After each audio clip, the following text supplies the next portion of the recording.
The base is dropped on a beautiful Monday morning, July 22nd in Atlanta, Georgia. Soccer Down here is live.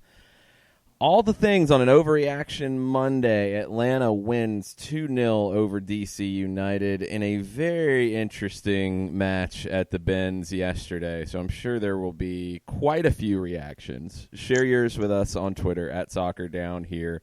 Let us know if it's an overreaction, underreaction, on par reaction, whatever reaction. We'll get into all of it as we go today. But for those of you who missed it, let's catch you up on how this actually played out. Atlanta came in the 3-5-2 again. DC came in their 3-4-3. No Wayne Rooney up front to spark things for DC. But Luciano Acosta, who has generally killed Atlanta over the years, he did return after a 2-game suspension for a red card in Dallas, and he was the number 9 for DC yesterday. So their 3-4-3 played out differently, but was still effective, and DC deployed it in a little bit different way than we've seen recently. They weren't on the front foot. They were on the back foot. They were looking to counter, and they were dangerous when they did counter. Atlanta had the better of the play early, but DC, about the middle of the first half, started to create some opportunities, and Brad Gazan had to step up and make a big save in the first half. It is Acosta sending it back down the right wing, and Ariola's in behind LGP again in a breakaway into the box. Ariola shoots. Brad Gazan with the save, still loose at the edge of the 6, rolls out for goal kick. What a save by Brad Gazan, 15 yards off his line. John, the first save that Gazan had to make in the match, the first big save on Paul Ariola, that looked like one where Atlanta's going to control the match but then get hit on the break. DC gets that early goal, and then they just build a large bunker around their goal. But Gazan with the big kick save. Yeah, and if that kick save goes just the slightest of directions, because it looked like after the kick, it kind of pops up and kind of juggles around a little bit. If the slightest angle is different, then that goes into the net, and it's 1-0. But Brad Gazan comes up big. Ball goes away from the netted portion of Mercedes-Benz Stadium, and we're still scoreless. Bill Hamid had to make some big saves as well. Joseph Martinez with a couple of chances in the first half. Here's one of Hamid's big saves. Remetti, nice ball ahead to Nagbe, coming straight down the middle. Darlington Nagbe to the top of the arc. Nagbe to Joseph in the box, takes a touch. Another touch, turns, shoots, Hamid makes the save. Here's Hyman at the edge of the 6 to control. Drop back to Miram, offside Atlanta United. Love the composure from Joseph Martinez to take a couple of touches inside the 18, work for a better shot. Hamid was up to the challenge. He'd made a big save before that as well on a poorly cleared cross from Julian Gressel. And it kept going this way. Brad Gazan had to step up again in the second half. Acosta playing it back through to Ariola. Miles Robinson is there, sent back into the middle. DC in transition with Ariola. Rodriguez in front. Ariola to the box. Shot, diving save, Gazan. Out to the right side of the 18, cleared by Gressel. Both goalkeepers fantastic today. Atlanta made some changes, and one of them, Pity Martinez, coming in off the bench, really changed the way this match played out. He had the killer instinct that Atlanta needed, and it was Pity who found the breakthrough. Back down the middle to Eric Remetti. Passes to the right, Julian Gressel. Gressel sending it through to Nagbe. It gets through in the box. Nagbe to the end line. Cross. Pity. Score!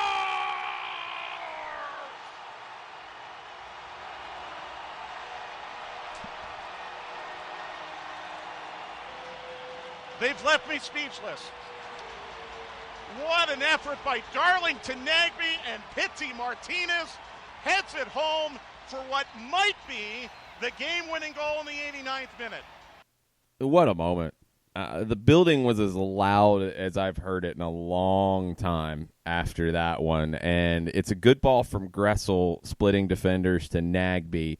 Nagbe drives to the end line like we've seen him do late in matches when Atlanta needs something, and he finds it, and he puts it up there, and Pity Martinez just goes up to get it. Not the part of his game that he is best known for, but what he is known for, John, is showing up in big moments, and he did it yesterday. Yeah, and you see Pity Martinez, we use the phrase crashing the net, and it's done in multiple sports. But the absolute quality from Darlington Nagbe as he turned the corner and drove the end line, and PT just getting up there and pretty much sacrificing everything to make sure that he got the head on the ball and put it in the back of the net. And it was a really special moment for that to give Atlanta United the 1-0 lead. But at the same time, you mentioned how loud the crowd was and the genuine reaction that happened as PT's fired up and everybody's heading back to get everything reset. But no, it was a very special moment and a time where Atlanta United really needed to get a goal on the board if they were going to come out of there with full points. Look, Mike Conti was speechless. That doesn't happen very often. He admitted that, yeah. That rarely happens, and it did happen because of that goal from Pity Martinez. And then Pity wasn't done. He delivered one of the best assists I've seen in a long time. The only one I can kind of come back to compare it is Maradona in the 86 World Cup final, where he's in traffic surrounded and just plays a ball with the perfect amount of weight on it for someone to break through. It was Jorge Burruchaga in that moment. Here it was Joseph Martinez, which is exactly the player you want to break through late in a game. When, oh yeah, by the way, Joseph is a little ticked off because he missed a penalty earlier. Here's that final goal. That's flicked forward by Escobar up to Rametti. Sends it off to the right. Now it's popped up by Birnbaum. Escobar in the second ball heads it up towards Pity, who chops it ahead to Joseph. Joseph is in on a breakaway straight down the middle. Joseph Martinez into the box. Shot! Score!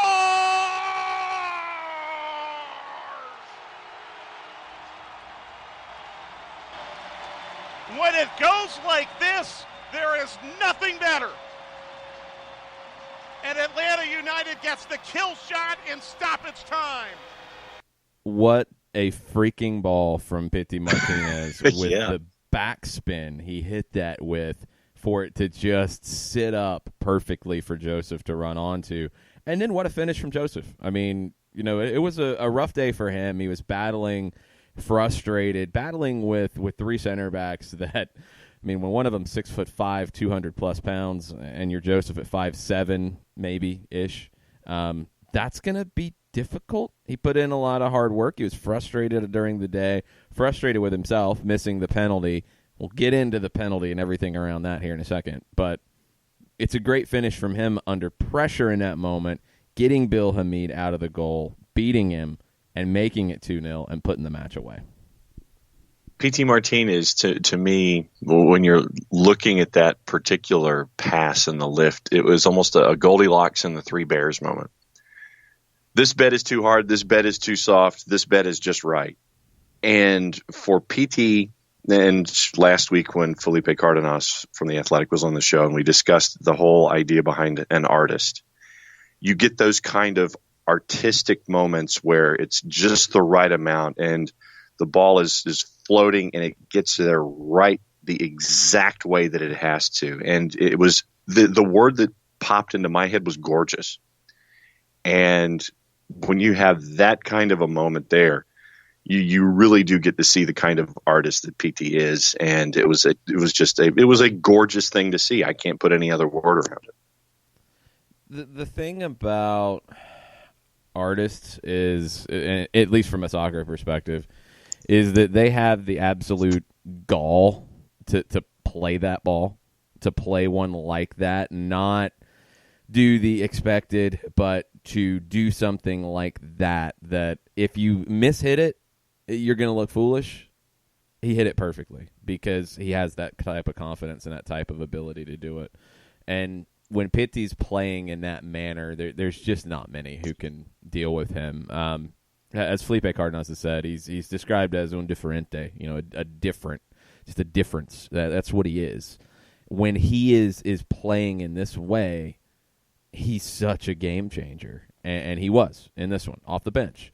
And if that's where he is for a little while, that's where he is for a little while. But when he's coming in and giving you those moments, it all makes sense and it all works out.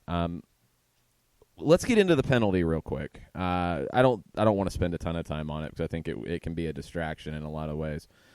The penalty call was a close one. I think there was enough there to get the call, but I can absolutely see why DC fans and DC players would be frustrated with it. There wasn't a ton of contact.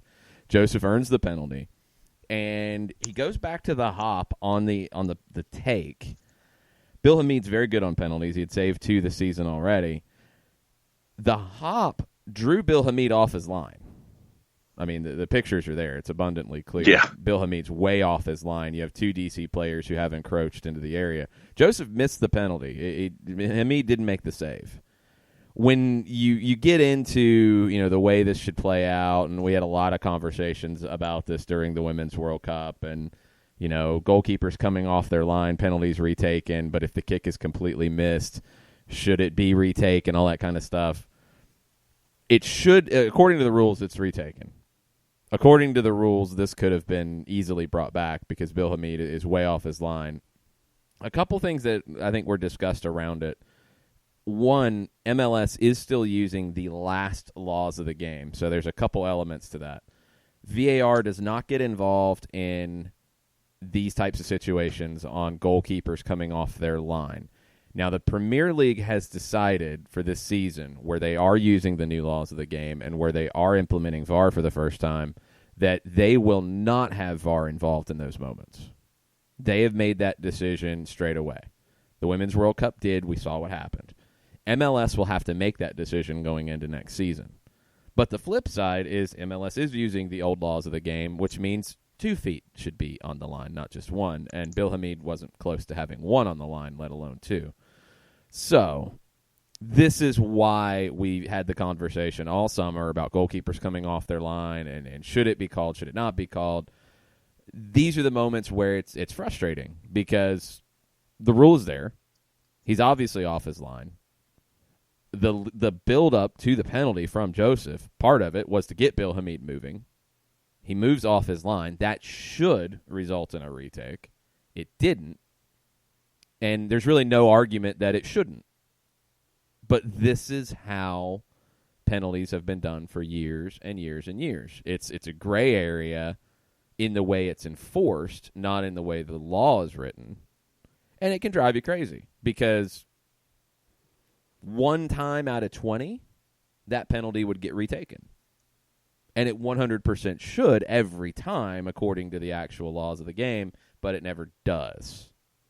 And I don't really know if we completely got a consensus from the soccer fan public about what they want to see in these situations.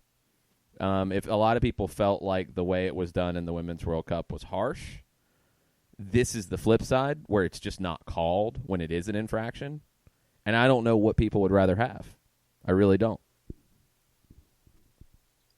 And I was sitting next to Felipe yesterday at the match, and we got into the mechanics of the kick and what we saw with Joseph and all that kind of stuff, but that takes you down a different road entirely from what we're discussing. But, I think that sometimes I think that what people want changes on a daily basis, and I think that's just how we are these days. And you see something and it's game by game, and you see something, you like it, and then what's in your head goes away when the next match shows up. And the evidence that you accumulate over time ends up being just what's in the here and now. And I think that for whatever reason, that seems to be a part of it. You're caught in more of a present tense approach instead of taking perspective and looking at everything in its entirety as you're building this season. Yeah, it's I think that's a bigger picture thing about different approaches, but I want clarity on this, and this is something on penalties that VAR can give you that clarity, but it also shines a very bright spotlight on it.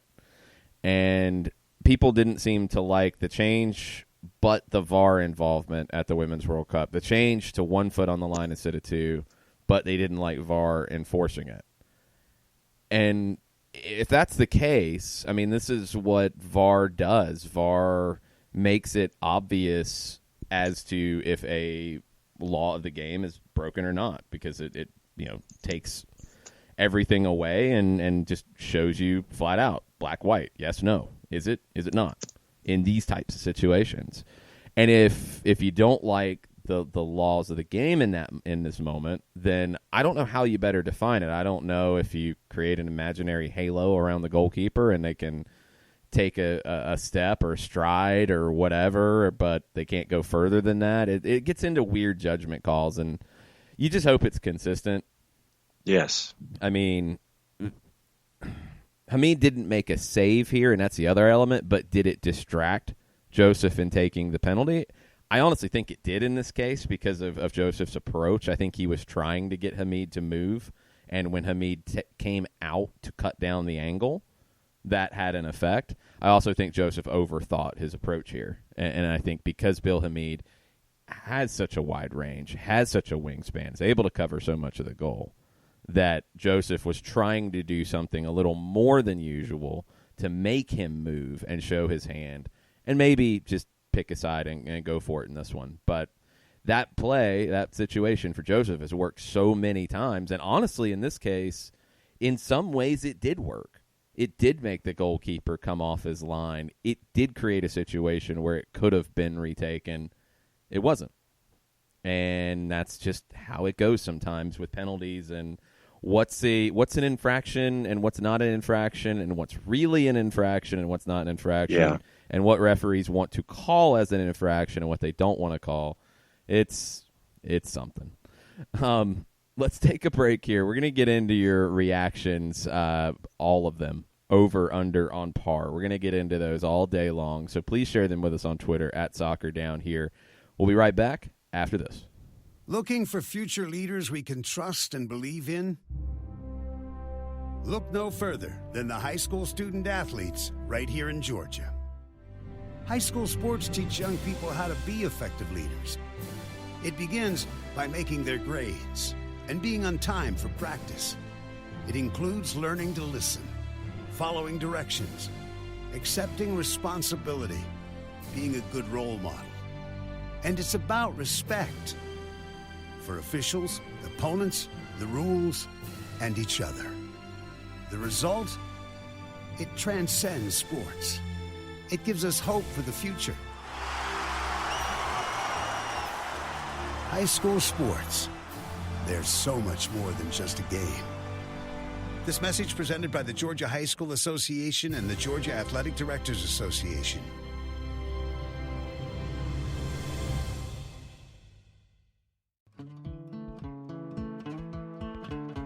Today's show is presented by Appolinsky & Associates, personal injury lawyers with over 30 years of experience, supporters of Atlanta United, Faction, and Inter-Atlanta Youth Football Club. If you've been hurt in a wreck, contact Steve today at steve@aa-legal.com or call in 24/7 at 404-377-9191. The initial consultation is free. We know that every driver is different, and a one-size policy does not fit all. That's why Country Financial offers a variety of discounts, so you get the coverage you need and the savings you deserve. From good driver to good student, multi-policy to multi-car, we've got a discount to suit every driver. Call Jason Wright at 678-568-6871 today to see what you could save. On Facebook at Jason Wright Agency, or by phone at 678-568-6871. Discounts vary by state. Policies issued by Country Mutual Insurance Company, Country Preferred Insurance Company, or Country Casualty Insurance Company, Bloomington, Illinois.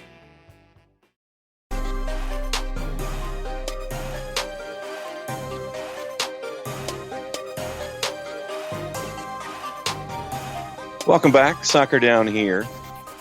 It is the hashtag Overreaction Monday. So all of your over, on par, under reactions, don't just sing it, bring it. That's what it's here for. And I use that because of the Raw reunion that is scheduled tonight. That will be interesting to see who's there and who's not.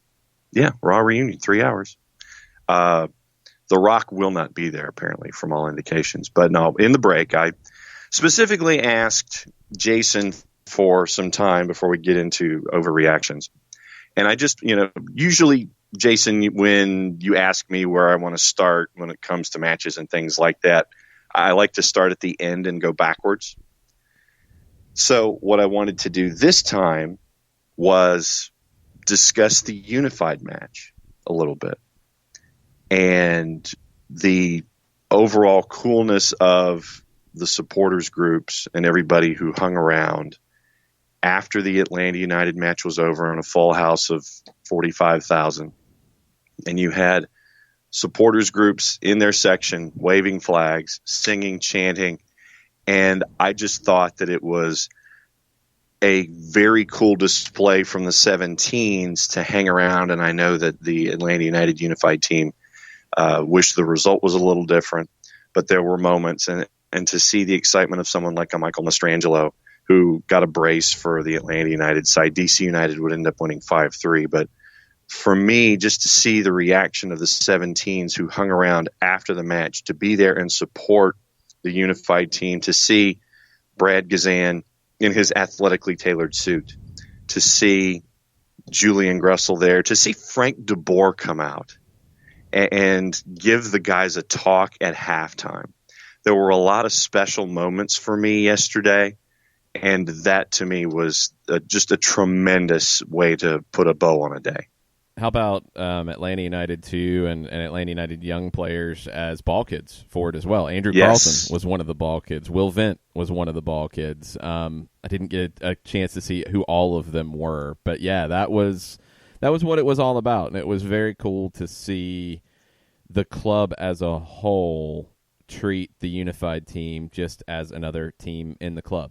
And that's what's been great about the approach here, is it has felt very integrated into the overall Atlanta United family. And it's been cool to be able to have, players from the unified team on our AT&T countdown to kickoffs and on our pregame shows on radio, and have them just be part of the club like everybody else. The coolest thing about it for me was I've had a chance to see all but the 2017 unified match on the road. Saw the one in 17 at home. It was before the match. Saw the one last year, and it was before the match, because both were scheduled late in the year on days where the Falcons played the next day. So they had to have the unified match before the MLS match, because conversion to the football configuration started, really fast after the soccer match. This was the first time they've had it afterwards, and it was the first time that fans were able to be there in large numbers. And it was awesome that they were, and made noise and chanted the whole time. And that's the stuff that these players will always remember. And that's what was just so cool about it, was that, from players, from staff, from fans, everybody was there to support the unified team yesterday. It was very cool to see. And color analyst Darren Eales getting in his mention about attendance. George Campbell and Jackson Conway were the other two ball kids. Thank you, John Dolazar. There you go. And Darren Eales cracking on Chicago's attendance. That's always fun. But it was coolness factor was at 11. Trust me, and props to everybody who hung out there at the end. Yes, absolutely. Let's get into the overreactions, underreactions, on par reactions, whatever reactions. Let's get into all of them. What do we have on the timeline? We have them. John Roper, how amazing is it to be able to watch the NWSL on ESPN? Awesome. I wish they'd stop scheduling them at times where I'm not able to sit down and enjoy it in the same way. But, that's just for me. For everybody else, it's great. And I think across the league this weekend, the attendances were outstanding. Now is where NWSL teams, as I've said, as the Women's World Cup was coming to a close until, I will keep saying it. It's great to get the World Cup bump. It's great to get that attention. Now you got to keep it, because there is no obligation for people to keep coming back out. You have to make it an enjoyable day out. You have to put in the work to bring people back. Those are the moments that your teams are made, or you're back to where you started. That's what we have to see next. You got people out. The Orlando match, they had a great crowd in Orlando for the Pride. Fun game. Ashlyn Harris said it afterwards that, this is great. This is something I hope that we can play in front of week in and week out. Now that work really begins of growing this league. You've got people interested enough to come out one time. Awesome. Now you have to continue growing it. And so many of the pictures and videos from after matches, so impressive to see. Oh, the Rose Lavelle one. The Rose Lavelle one's great, where she actually met a kid named Rose Lavelle, like really named Rose Lavelle. It's funny. It's not just the national team players, though, who are doing this. It's all the players who are going out of their way to talk to kids who are showing up. Lots of young girls who are showing up. Lots of families who are showing up. That's what it's going to take, and it's going to have to be a consistent effort. And I hope it can continue. This exposure is great. There's a spotlight going on right now that has to be taken advantage of. So I am really hoping that it can continue, and I hope that this ESPN coverage is a big part of it. I flipped around as I was watching games Saturday night. I flipped over to Yahoo Sports and had that on one of the screens and was keeping up with some of the matches. And it's if you haven't watched much NWSL, it's a good level. It's a good league to keep an eye on. It's a good league to watch, not just those World Cup stars, and there's a bunch of them, but also other talented players in the league. It's a really good league, and I think there's going to be a lot of great storylines as the year goes on, with maybe some surprising teams who make a push, and we thought that could be the case. A team like the Houston Dash, who didn't miss many players during the World Cup. Other teams that were able to kind of coalesce a little bit over the summer while teams were missing big stars. They've got some continuity right now and some chemistry, whereas the teams trying to reincorporate the World Cup stars are still, in some ways, figuring that out. So it should make for a pretty compelling, second half of the season and a bunch of storylines. But on the league side, on the club side, now is the time where you have to work harder than ever before to take advantage of this interest and convert casual fans who have come out for a game because it's a big deal to supporters. And that's the next step. Ricky Ricardo, and thanks to Ricky and everybody who hopped on and was with us for the pregame show presented by our friends at Polinsky and Associates that we do in the Gulch every single time before a home match. Ricky says, Yamil Assad opening our account in MLS versus Red Bulls, Miggy versus Houston, Joseph versus darn near everybody, but specifically Minnesota and Chicago. Barco versus New England, and PT's game-winning header versus DC. All these moments make these players special, and PT finally got his hashtag Que Loco Que Esta, hashtag La Banda. Yeah, I mean, his goal against Orlando was a good one. I think it kind of got lost in the shuffle a little bit, but this was a special one. This was a moment that, there's not a lot of late winners in Atlanta United's history. Not a ton. You've got the Joseph goal in San Jose, and you've got a goal like this that is a moment that will go down in the club's history. And it's a moment that when you get to the end of this season, whenever that is, I think this is one that you're going to look back at and draw a little bit of a line of before and after, both with the team and with Pity Martinez. This feels like it can be a jump-off point. It's a special moment where you faced a team that I thought DC played really, really well. I didn't think they had this kind of defensive performance in them. I wondered if the 3-4-3 would be able to handle it from them, because it's a new development for Ben Olsen. They haven't played in a 3-4-3 for very long, and they haven't played it in a defensive stance like this, looking to counter. It really played like a 5-2-3, and it worked. It was very good. I think they ran out of legs a little bit. I think Atlanta wore them down too, but it was good. It was a tough match, and to get that moment of brilliance late, Pitti getting the goal and then the assist to put it away, and Joseph getting his goal, that's a moment that I think Atlanta can look back on and say, look, we can handle these situations. It might take time for us to find that breakthrough, but we can get it in the 89th minute. We can get it in the 90th minute. We can wear teams down. We're stronger mentally. And that's something that Atlanta's going to need as this year goes on, because when you look at the numbers, Atlanta has more home wins than any team since they came into the league. They're one ahead of the Red Bulls, or one ahead of the Seattle Sounders after Seattle lost last night to Portland.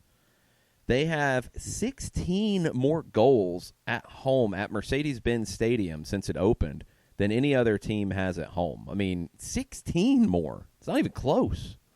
Teams are going to come into the Benz and sit and defend in whatever way works for them. If it's 5-2-3 and they look to counter like DC did at times and were very dangerous in doing so.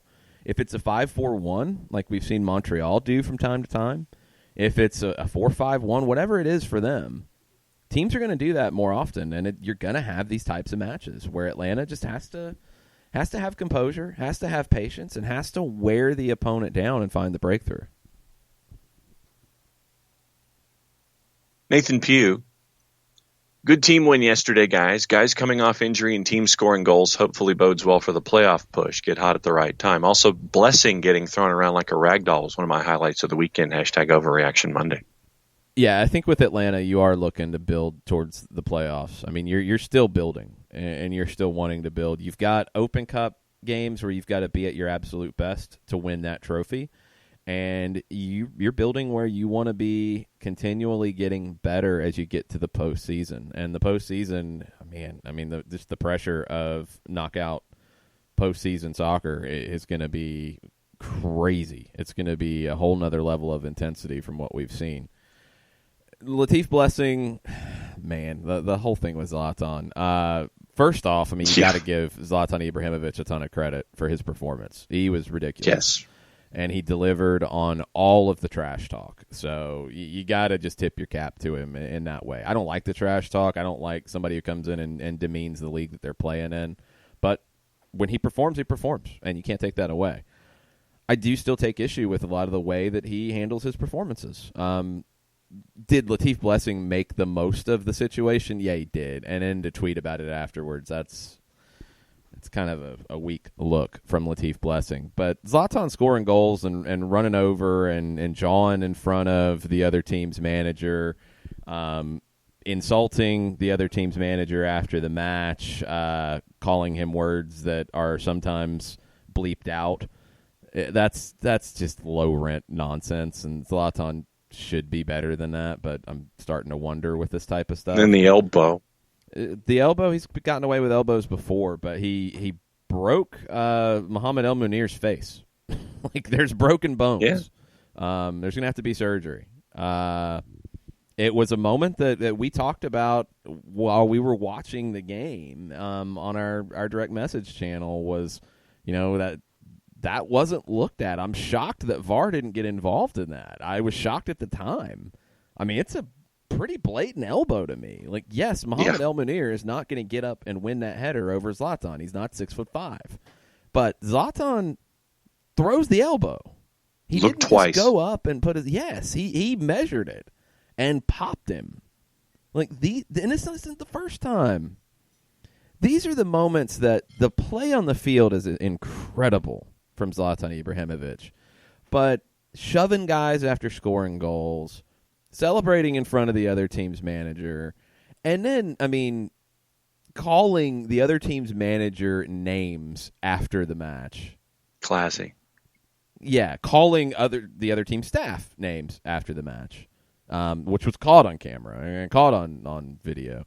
It's just, come on. And then when you get elbows like this thrown, it's just, look, it was a great performance from the LA Galaxy. They came in, and the old thing about wanting it more, this is one where it actually looked like that. They came in with an intensity that LAFC couldn't match, and that's something Bob Bradley said after the match.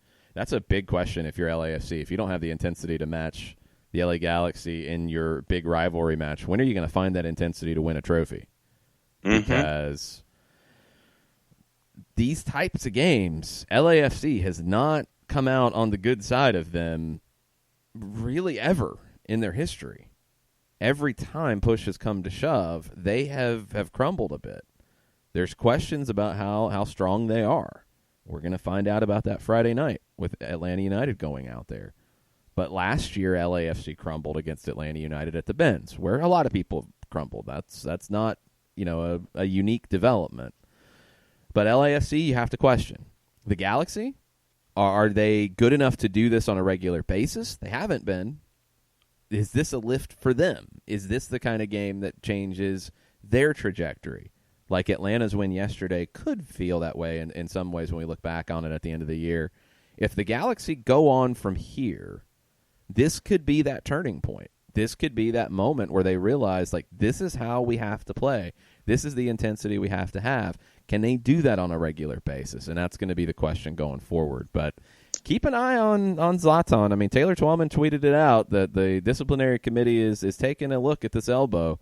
They should. And Jair Marufo should have taken a look at it during the match. And the VAR should have alerted him to take a look at it during the match. And I'm honestly blown away that they didn't. And the fact that when you look at it in the video that is circulating, you don't see Zlatan look over once. He looks over twice.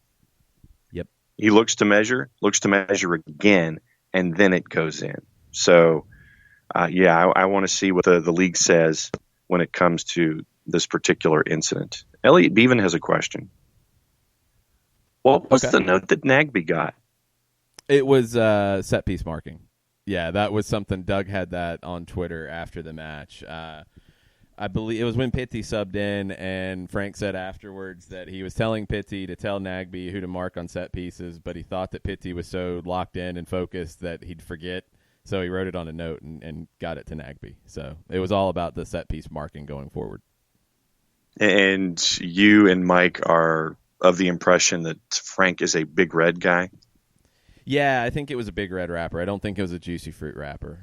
What's the other? What was the spearmint one in that collection? Double mint gum. Double mint. Yeah, well, he could be a double mint guy, but I think he was a Big Red guy. I think he likes the kick from the Big Red. I think he's a Big Red guy on game day. I think that probably when it's not game day, he might be a double mint or a Juicy Fruit guy. Yeah, it's possible. He's pretty intense on game day. If he was a fruit stripe guy, I'd be shocked. Yeah, no, that stuff's like cheap. That's like cheaper Juicy Fruit. It's not even no, that's no good.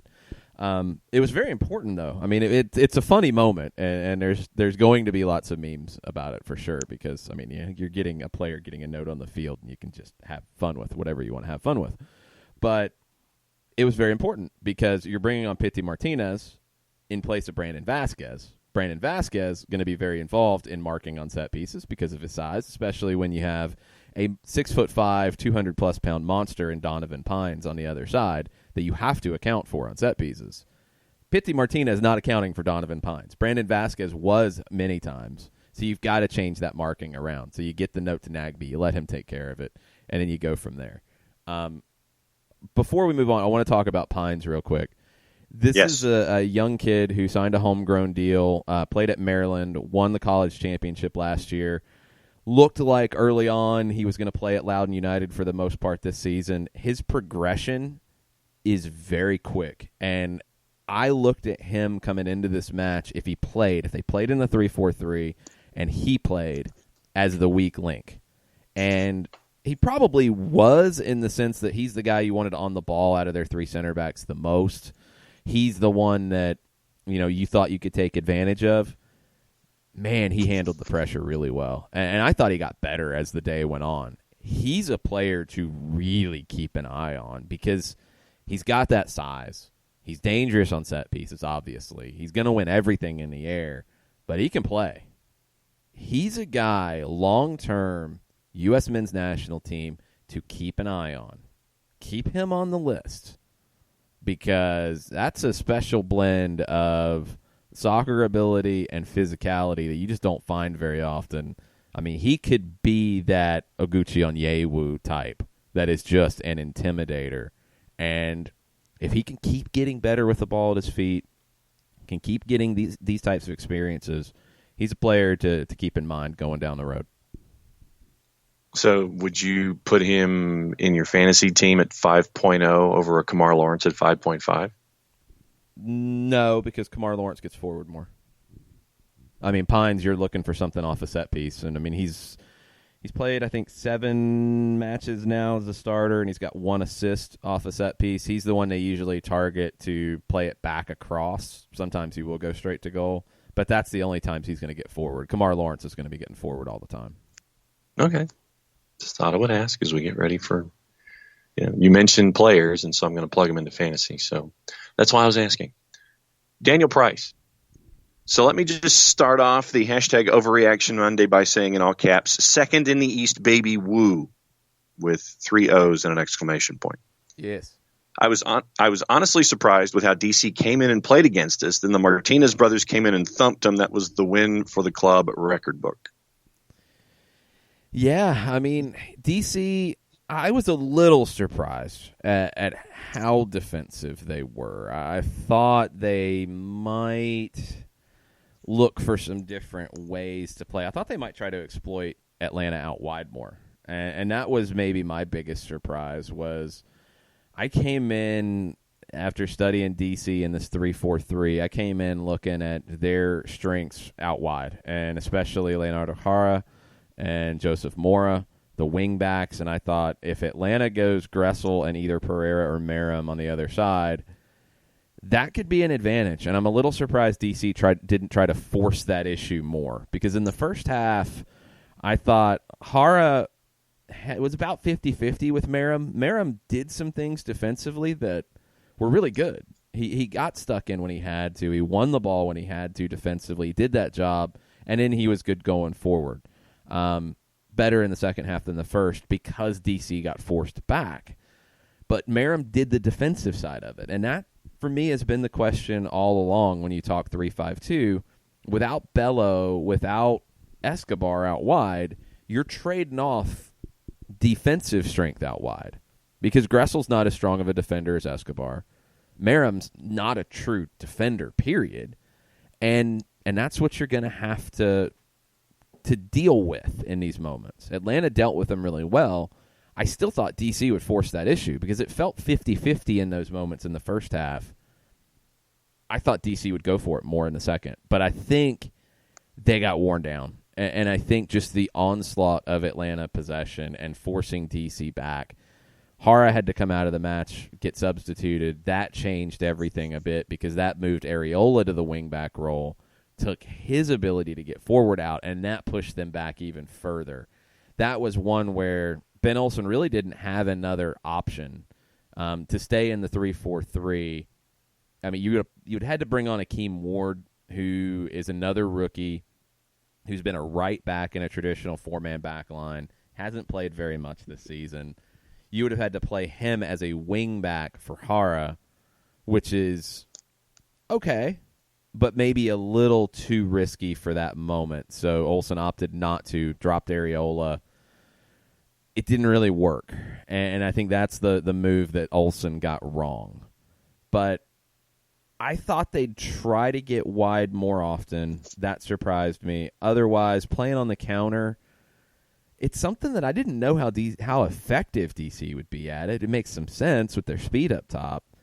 It takes Lucas Rodriguez's ability out a little bit. He's better with the ball at his feet running at people, but man, it really plays to Paul Areola's strengths, and it plays to Luciano Acosta's strengths when he's in that role. I'm just curious to keep an eye on DC and see where they go from here. Do they stick with the 3-4-3? If they do, how do you incorporate Luciano Acosta? Because there's really not a place for him to play in this, because it's worked the best with Rooney up top, with Lucas Rodriguez and Paul Areola kind of tucked in centrally right behind him. Then your two central midfielders, Canales and Junior Moreno, who do a great job to make this work by themselves in the middle. Your wingbacks and Moran Jara, and your three center backs. You're gonna have to take somebody out to incorporate Acosta, or you're gonna have Acosta come off the bench. Now, there's also the talk, and I believe Taylor Twellman talked about it during the broadcast, that they're getting close on a deal with Luciano Acosta to leave. And this is something that we've talked about all season, because the PSG move fell through in the final minutes of it. He's in the last year of his contract. He's in the last 6 months of his contract. He can sign a prepping for the future and leave. It's not even about prepping for the future, John. I mean, he could sign a pre-contract and go wherever he wants at the end of the season. You get nothing. It's not about prepping for the future because you've tried to re-sign him. He's not staying. When you get that close to going to PSG, a club of that stature, I mean, it's all but done and it falls through at the wire, you got a foot out the door. Like you already know what could be, and you want to go. So I mean, DC made a really good offer to him. He wants to go. So it's not even about the prepping for the future. It's just he's not coming back. So you don't have a choice.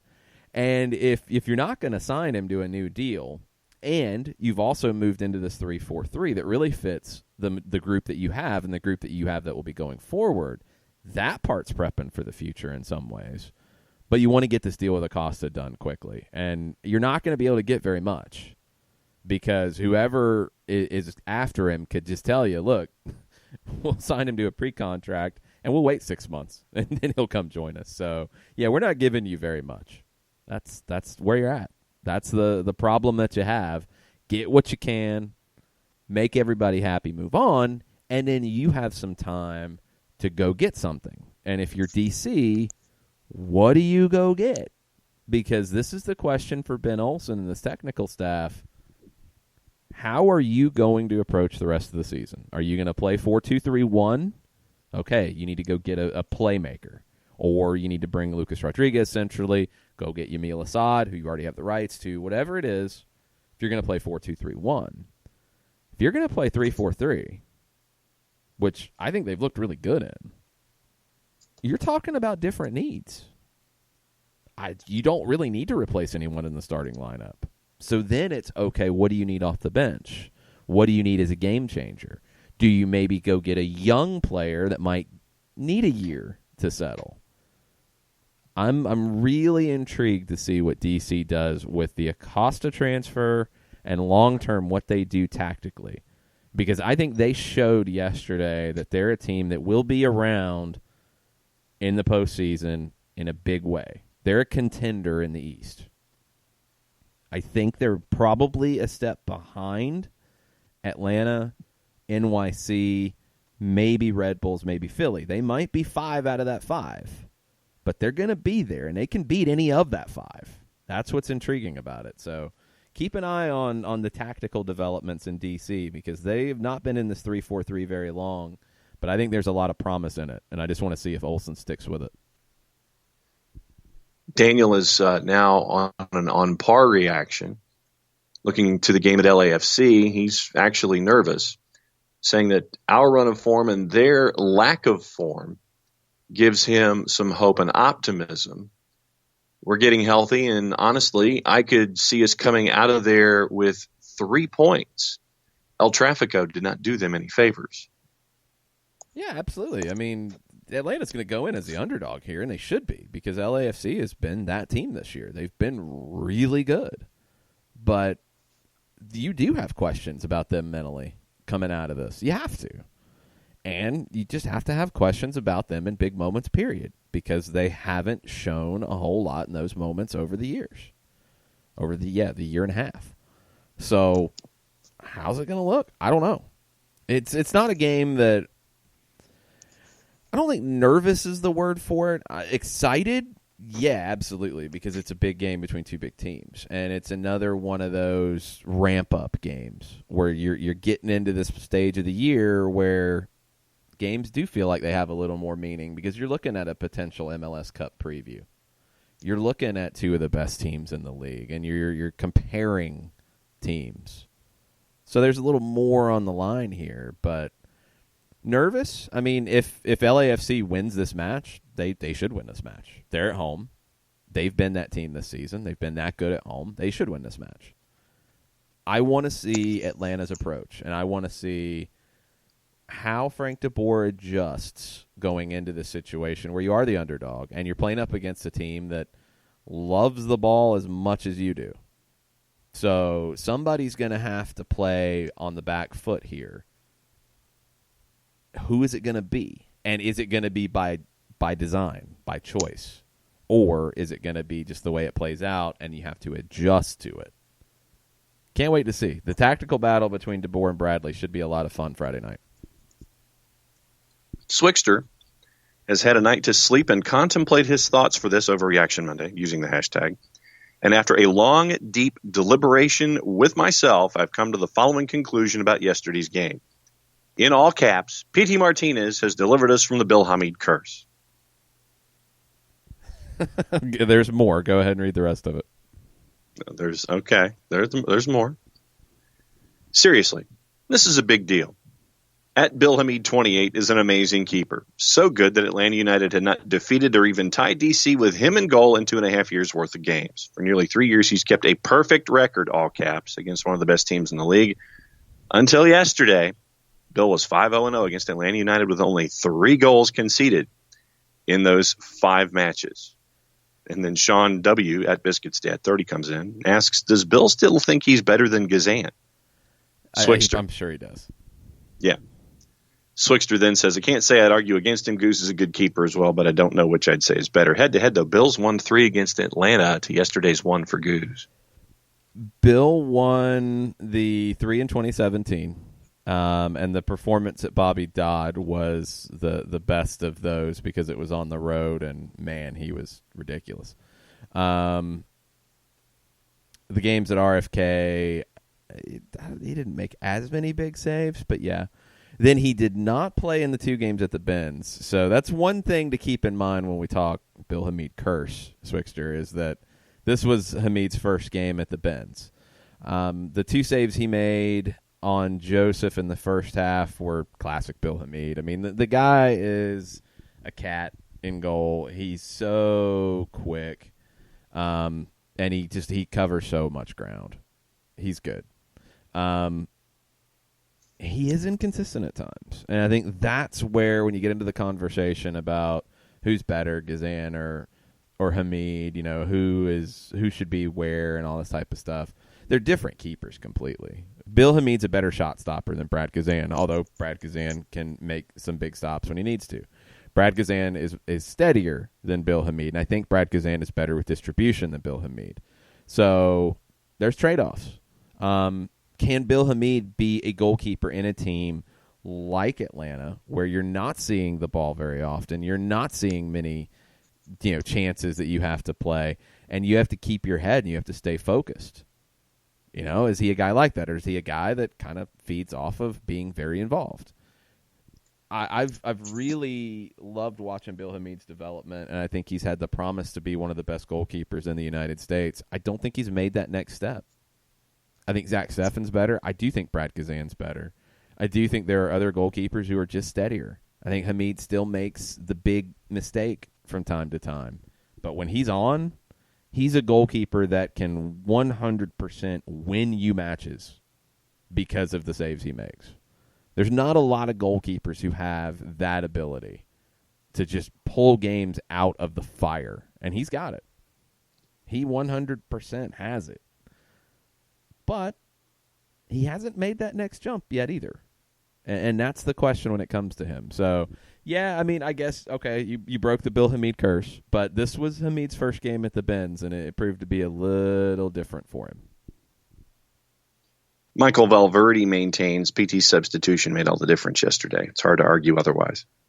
Yeah, I mean, it's a game where you needed, that killer instinct, and it's a game where you needed, those moments. So that's why you have a player like that. But that's what Atlanta's going to have off the bench going forward, whether it's Pitti coming off the bench, whether it's Merrim coming off the bench, whether it's Barco coming off the bench, whether it's Vasquez coming off the bench and giving you something different.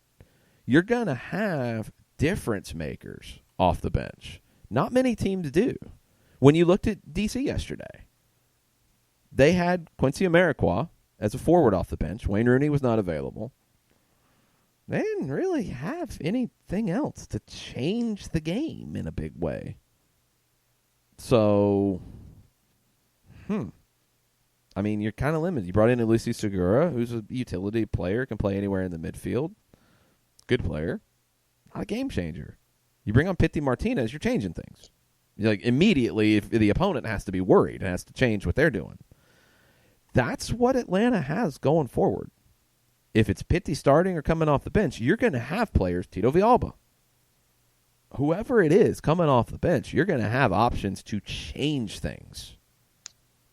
And that's what you need. That's what you want in these moments, because there honestly aren't many teams in MLS who have that, who have those game changers available. Tofka, for his first thoughts of the morning. Don't know how anyone thought this game was boring. It wasn't our 2018 burning rubber counterattacking, but there were frequent ventures into the box, quality chances, and great shots. Can't complain a bit! ! Oh, man. Let me look at the clock real quick. Okay, I got 2 minutes. You want to start something? Or No, I really don't want to start something. The whole boring thing, I have not listened to the national broadcast, so I don't know if that's what it was or not. I'm so over the boring conversation at this point. In this match, DC came in with the approach to sit deeper and concede possession and condense space and make it difficult for Atlanta in the final third. We've seen this play out. We saw it play out with Montreal last year. We saw it play out with other matches last year. We've seen it play out many times over the years, whether it's Frank DeBoer in charge or Tata Martino in charge. There was nothing about the team's approach yesterday to call it boring. There was nothing different about the way the team approached this type of match. This is not a 50-50 kind of match that is wide open and you can do things differently. This is a match where the opponent is sitting deep and making it difficult for you in the final third. They're taking away the opportunity to just open up and just play big, wide, expansive soccer. That's what the opponent is doing in this match. You have to play that match. If you open up and you play wide, crazy, expansive soccer, you get beat on the counter like Paul Arriola nearly did anyway. Flat out. So, to call this boring, call DC boring if you want. Call DC, scared, whatever you want to do. Defensive. To call Atlanta boring in this moment is just, it's ridiculous. And Yes. It really makes it look like you're parroting things that the English media said about Frank DeBoer at Crystal Palace. Like, there's nothing else you can do. You went vertical when the opportunity to go vertical was. You went side to side to open things up. You played the game that was in front of you, and you were the better team throughout, and you got the goals to show for it at the end. There's not a lot more you can do. You started getting the center backs going forward. Franco Escobar pushed forward more in the second half. LGP pushed forward more in the second half. You played the match that was in front of you. If you just try to play wide open games every single time against every opponent and you don't care who's on the other side, you're going to look foolish against teams who are well organized like DC. And they're going to hurt you on the break. So, I don't know. I don't know what to say to it at this point. It's definitely gotten quieter, but it's at a stage where I don't even know how to respond anymore to it. I don't know what you're supposed to do differently. So, teams are going to come in and be defensive against Atlanta in the Benz. It's the way to approach it, and it's not going to change. Atlanta has to be able to handle those moments, and generally they have. Generally they've handled them well. There's not going to be a lot of goals in those games. Just the nature of it. Let's take a break, come back, get more into the Overreaction Monday timeline and everything else associated with it. We'll look at around the league as well. Hang out with us. We'll be right back. A ranger station. I'd like to report a bear hug. Okay. I put out my campfire and Smokey Bear hugged me. So you drowned the fire, you stirred it, drowned it again, and felt that it was cold? Uh-huh. Yep, he's just letting you know you did good. Bear hug from Smokey Bear. Status update. I'm gonna let you go now. There are many ways to start a fire, but one sure way to put it out.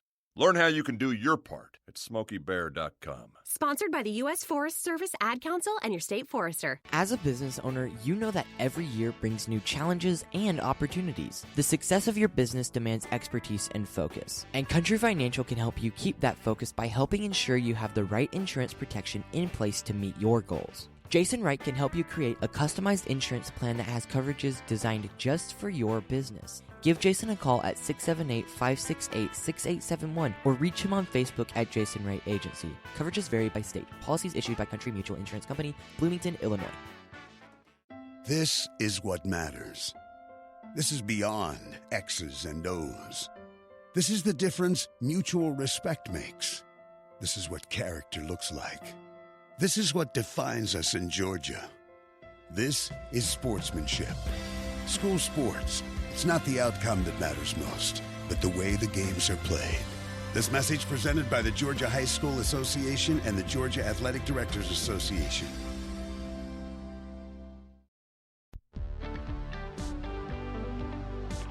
If you've been hurt in a car wreck, contact my friend Steve Apolinsky of Apolinsky and Associates. He's been representing individuals for over 30 years throughout Georgia and Alabama. Email him at steve@aa-legal.com or call him 24/7 at 404-377-9191. The initial consultation is free.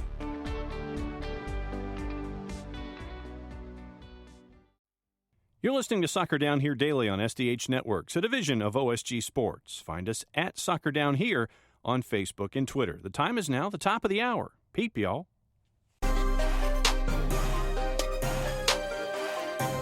Welcome back. Hour number 2 of Soccer Down Here, July 22nd. Overreaction Monday. Atlanta United 2-0 winners over DC United yesterday at the Benz. Pity Martinez goal and an assist. Joseph Martinez goal. Julian Gressel did break Miguel Almiron's record for most assists in an Atlanta United uniform. He had the secondary assist on the Pity goal. All kinds of things coming out of the Benz, all kinds of storylines to get into. What else are we talking about this morning, John? Ricky Ricardo says he listened to the Southern Fried Soccer podcast with Jason and Doug. And while I agree that the teams in MLS need more roster spots and should be allowed to spend more, I strongly disagree that Leagues Cup doesn't need to be played because of, quote, competitive imbalance, end quote. The only way for MLS to continue to grow as clubs is to take their lumps against these Liga MX clubs and test themselves against the best in this hemisphere.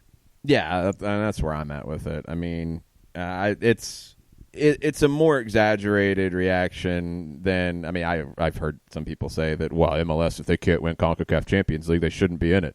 Stop. Leagues Cup is more of a money grab, so it's a little bit different situation. I think it creates a Europa League kind of competition for MLS teams who miss out on Champions League, which is good. I think getting international matches will help teams for sure. I think it's a good thing. I think it will help a player like a Donovan Pines, for example. You know, you get Donovan Pines' experience going up against, top forwards from the Mexican League. That's a good thing. There's nothing bad about it. The bad elements of it, for me, are the things that MLS has to be thinking about in the long term. You need deeper rosters. 30 is not enough, or in the way that it's structured, it's not enough because of the situation Atlanta's been in, for example. You can't turn to a player that is contracted to your club but contracted to your reserve team because of the way you have to structure things, like Guillermo Benitez. You can't bring him up to play unless you sign him to a new deal and move pieces around and this and that. That's foolish. You need to figure out either, one, have 36 on a roster, create a situation where, it's like a two-way contract like the NBA has between the G League, so you can have a guy like Benitez available for these moments. Other teams have this moment too. I'm just talking about the one that's been in front of Atlanta United. They don't have a left back right now. It'd be nice to have a left back. You got one with Atlanta United too. You can't play him unless you sign him to an MLS deal. That's dumb. That's dumb. We've seen Kansas City this year deal with all kinds of crazy injury situations. They haven't been able to do things that would make sense logically. They've had to have a short bench far too often. That's dumb.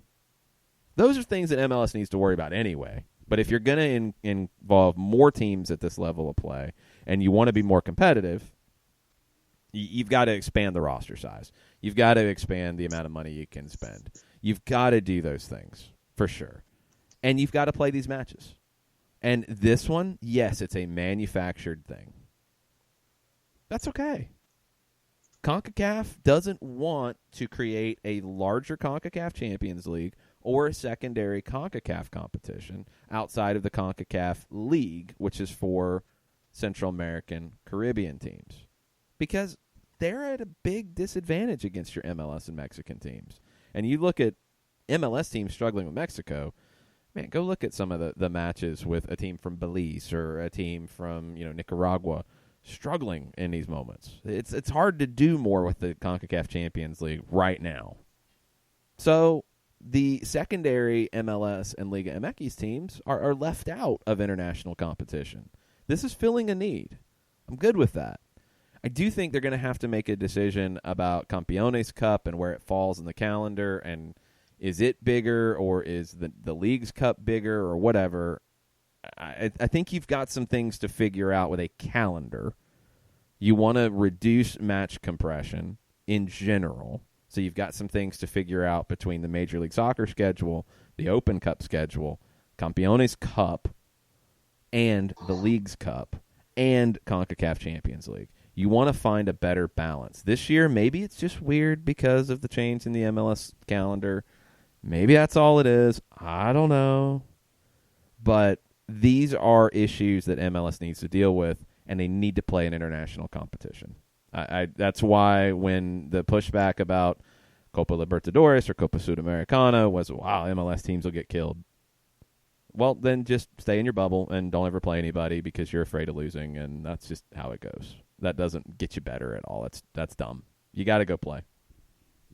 Mike Petke said after the weekend he got his marching orders from the front office about how it's going to be a priority. That's great. And somebody needs to tell their radio announcers, by the way, because they called it an exhibition. That was not good. Might have been. ATL UTD fan number one was buzzing through websites, one of them MLSsoccer.com, came across the Armchair Analyst article, and wished that we could discuss if we had time today. According to the author of the article, the second place Atlanta United is still not playing well. And ATL UTD fan number one says, we scored 7 goals in 5 days. We lead in goal difference, but nope, we suck. And then there was a hashtag of FOH. You can figure out what that means. Joe, I'm just going to read what Matt Doyle wrote. Number 10 on the A Few More Things to Ponder. Atlanta had the week they needed to have, thumping the hell out of 10-man Houston by 5-0 on Wednesday, then eventually breaking all the windows on the bunkered-in D.C. United bus in a 2-0 win on Sunday. I still don't think they're playing particularly well, and it's hard to divine what they're building toward, but they have so much talent that they more often than not can brute force a solution. Okay. Yeah. This is something that has been happening to other teams as well, that it's just, well, they have more talent, so yeah, they can just brute force solutions. It doesn't happen by accident, y'all. How many times have we seen teams with a lot of talent not win? It's not that simple. I know that the national conversation and the international conversation is, you just don't want to give Frank de Boer any credit. You just, I don't know what they're building toward. No clue. Don't know what they're building toward. There's this approach that it's just that Frank doesn't know what he's doing. And I'm sorry, if you're watching this team this season, I have to completely and utterly disagree. What are they building toward? They're building towards being a team that controls matches, period. They did a great job of that in late April and May. They got away from it a bit. They kind of lost it a bit coming back from the international break. They couldn't find that rhythm. They were also dealing with injuries. It caught up to them. This was a game. These are 2 games where they did control. 1, because you had a man advantage for most of it. 2, because the other team allowed you to. When Atlanta United controls a match, more often than not, they're winning. And more often than not, they're getting a clean sheet in winning. That's a good place to be. And if teams want to concede that control to Atlanta United and say, look, we're going to sit back and just defend and try to hit you on the counter because we can't play with you, that's a bad thing? That's something wrong? I don't know. Explain it to me. If I'm just missing it completely, then explain it to me. I guess I am too. I don't know what they're building toward. That's the thing that really irks me about that paragraph. I don't think they're playing particularly well. Fine, whatever. That's a judgment call. They didn't play bad in Seattle. Seattle was a better team. Portland showed that you can go into Seattle and get a win. And that's a really impressive win for the Timbers last night. But yeah, you didn't outplay Seattle in Seattle. Not many people have. You had a wild back and forth with your rival, the New York Red Bulls, that you should have put away. 100% true. You should have gotten 3 points there. You did what you had to do against Houston, and we don't know how that game would have turned out 11v11. And I do think Wilmer Cabrera really screwed the lineup up.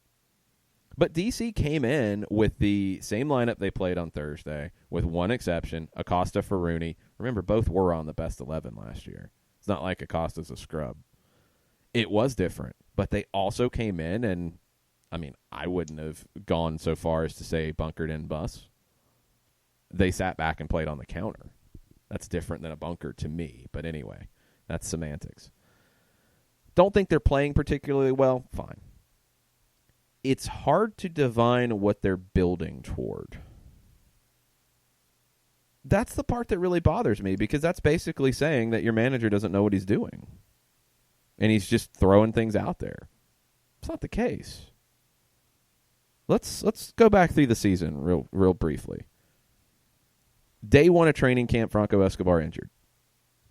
Day one of training camp, when we talked to Frank de Boer about what he wanted to do, he said he wanted to play 4-3-3, but he wasn't stuck in it, and he would adjust based off what he needed to do, but that's kind of where his head was. Well, that got thrown out the window on day one because your right back gets hurt. And he didn't feel like he had another true right back to play there. That was before we saw Michael Parkhurst play some right back. Okay. So he didn't have that. So you go 3-4-3. Didn't work that well. Wasn't as horrendous as some would lead you to believe, but it was not the best this team has played this season. It was the worst this team has played this season. Okay. You get Franco Escobar back. You're able to go to 4-3-3. Suddenly things start looking a little bit better. Well, then you get to this stage where you come back from the international break. You've lost that control of matches. It is kind of all over the place a bit. I don't think it's due to tactics. But then you've also had these injuries. You expected to have Ezequiel Barco back by now. You expected to have Tito Villalba available. You expected to have George Bello at some point. Haven't had it. You've had suspensions with Franco Escobar. You've had to figure things out on the fly. You've went back to 3-5-2 out of necessity. Two things have allowed you to do that. The emergence of Brandon Vasquez, because I don't think you could have went to 3-5-2 without Tito Villalba or an Ezequiel Barco or whatever. More than likely without Tito. If Vasquez hadn't emerged, because Romario Williams wasn't giving you enough to go to 3-5-2. It just wasn't an option. Vasquez has kind of come out of nowhere to give you this. That gave you that option. Your center back play has given you that option. You've been able to bring another center back in. You've seen Pogba in that type of role. We've seen Parkhurst, obviously.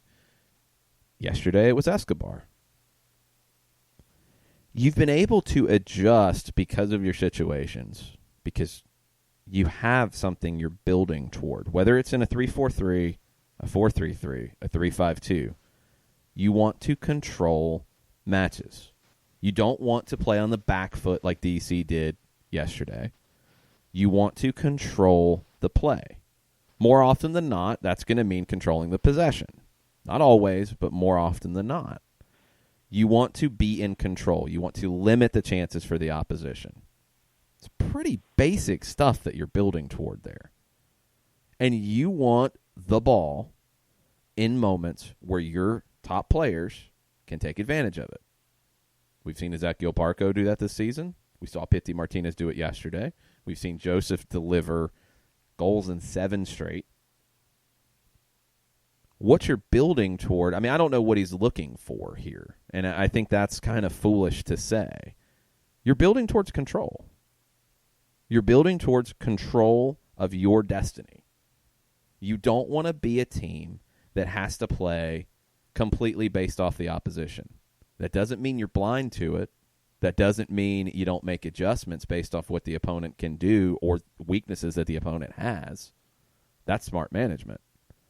But you want to define the match, not let the opponent define it. It's honestly that simple. And to say that I don't know what they're building toward, I don't know what you're looking for. I really don't. What was Tata Martino building toward, by the way? In 2018 at this stage, what was Tata Martino building toward? You were still figuring out if you were going to be 4-2-3-1 or 3-5-2.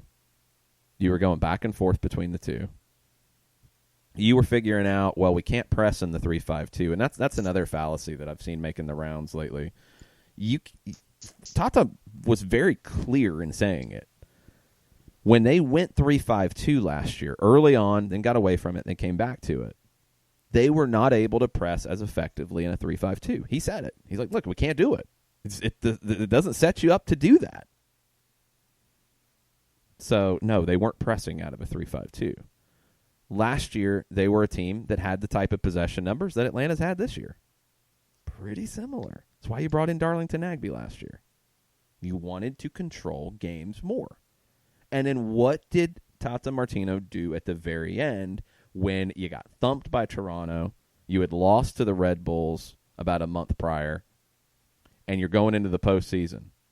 You went even more towards control, to the point that your control was, we're not going to open up and get exposed. We are going to be that team that is reactive, and we're going to play on the counter, but we're going to try to define the game by that.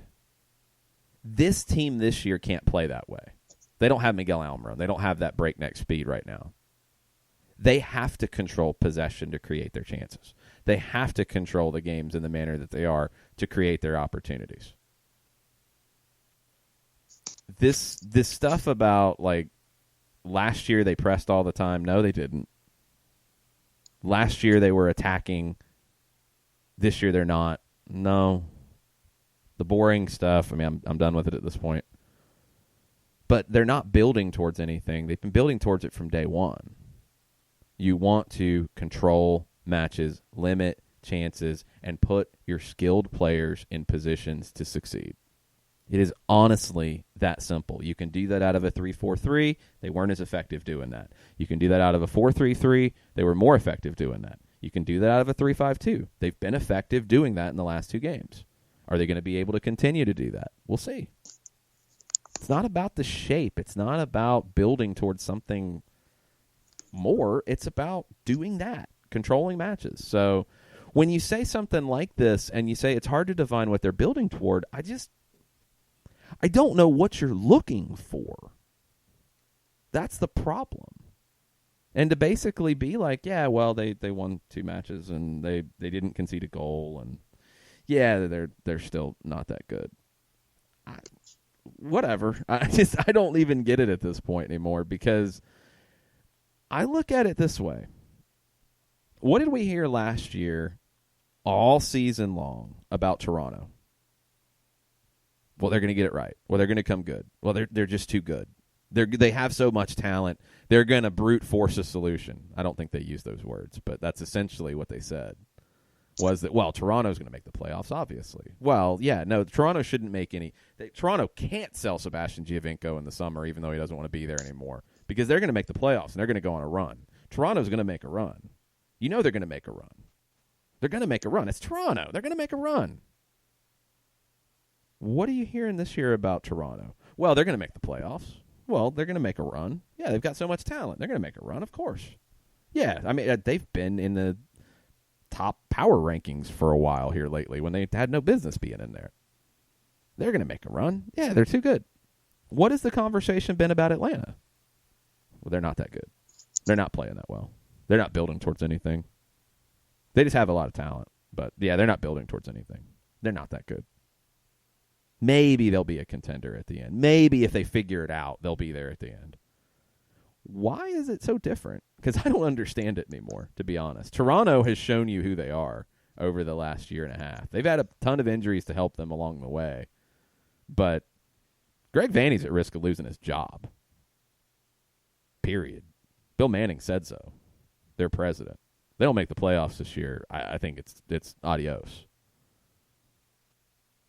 I don't know why everybody has given Toronto every benefit of the doubt, but not Atlanta, when Atlanta's been in a far better position.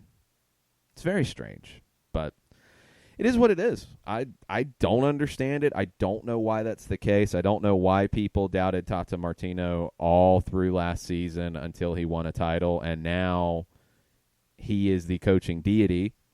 And now let's doubt Frank DeBoer. He doesn't know what he's doing. They're not building towards anything. So I got nothing. It is what it is. It's just the story of the way this game is covered sometimes. But I don't know why it's so different for Toronto and Atlanta. I really don't. Toronto always seems to get the benefit of the doubt in the way that they're covered in the U.S. anyway, and the way they're covered nationally here and by the league. And it feels like Atlanta's always, one step away from complete and utter destruction. Very strange. Your response was far more diplomatic than I think mine would have been. I'm just trying to figure it out. I just want to figure it out. I mean, I enjoy this column from Matt Doyle. I enjoy the weekly reviews. It's a great way to, I don't get a chance to watch every 90 minutes of every match all week long. So it's a great way to get a tease of, okay, well, what happened here? Okay, cool.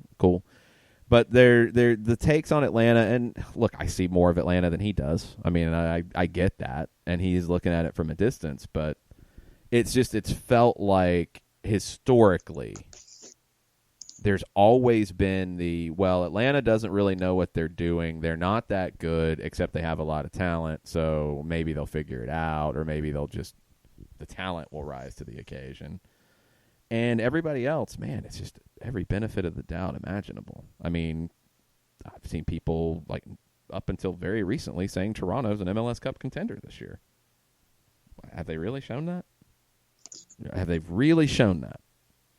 Where are they sitting in the standings right now? 8th. They're not even in a playoff spot. But they're an MLS Cup contender, and Atlanta can't defend their title.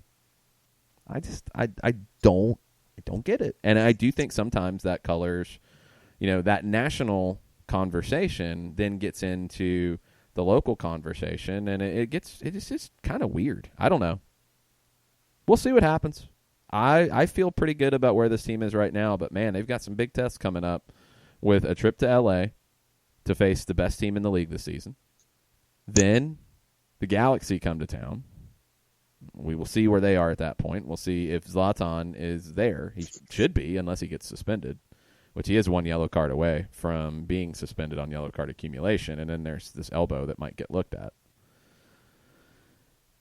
It's going to be a tough road. You've got Open Cup to deal with. You want to lift that trophy. You've got a Campeones Cup match that, I think will be taken seriously to a degree. Then you go to Portland. I mean, it's going to be some big tests, and you will see Atlanta have, not winning 3 points every match because, man, this run, it's going to be very difficult to do it. But I feel like this team is getting well-positioned to defend its title, and I feel like they can do that. I'm not worried about them having the ability or the game plan or what they're building toward to do that. Got to deliver, and it's not going to be easy. I think it's going to be more challenging than it was last time.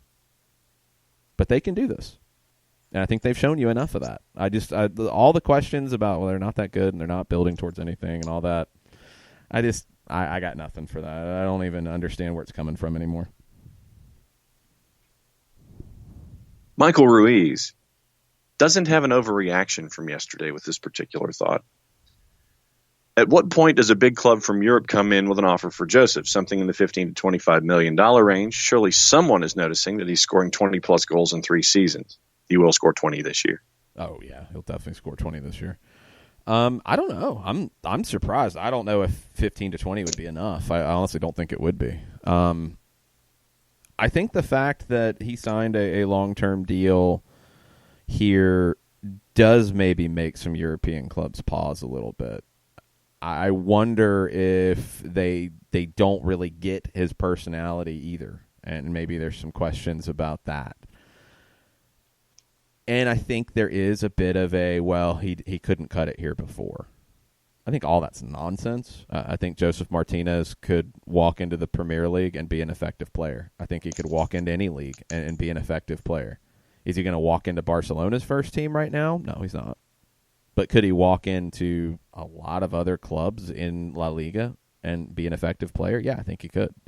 And I think he's showing you more this year than he has in his first 2 years here in Atlanta. I mean, you know what he can do on the counter. You know what he can do in the 18, but he's showing you more in the build-up play, more in his ability to combine with others. I think he's showing you a more well-rounded game this year. So I do think teams will come in. They should. I have no idea why they wouldn't. Maybe they just don't like his size as a forward. Maybe they don't think he could play out wide. I don't know. But there should be offers. I think they've got to get bigger than 15 to 20 for it to be a possibility. And I think also the flip side is I don't know if Joseph really wants that. If it's a mega club, then it's a different conversation. I mean, I mentioned Barcelona. If Barcelona was to make an offer, then we're having a different conversation. If, a big-time club is offering him a big-time role, then that's different. But I think it's going to take that for him to want to leave. I do think he's truly happy here. I do think he enjoys the life that he has in Atlanta. And I think it would take something pretty special for him to be interested in going elsewhere. Tafka likes Joseph's hop, and it did its purpose against Hamid. Hamid had chosen a side, his left, and was left for dead for Joseph's reading Hamid and going to Hamid's right. It was just a poor connection on the actual shot. Them's the breaks didn't cost us. Yeah, I think it didn't cost you. I do think he overthought it a little bit. But he got Hamid off his line. It should have been retaken. I mean, can't really argue that. So he just didn't convert at the end. He's made 13 of 15 penalties. It does happen from time to time. There's a miss.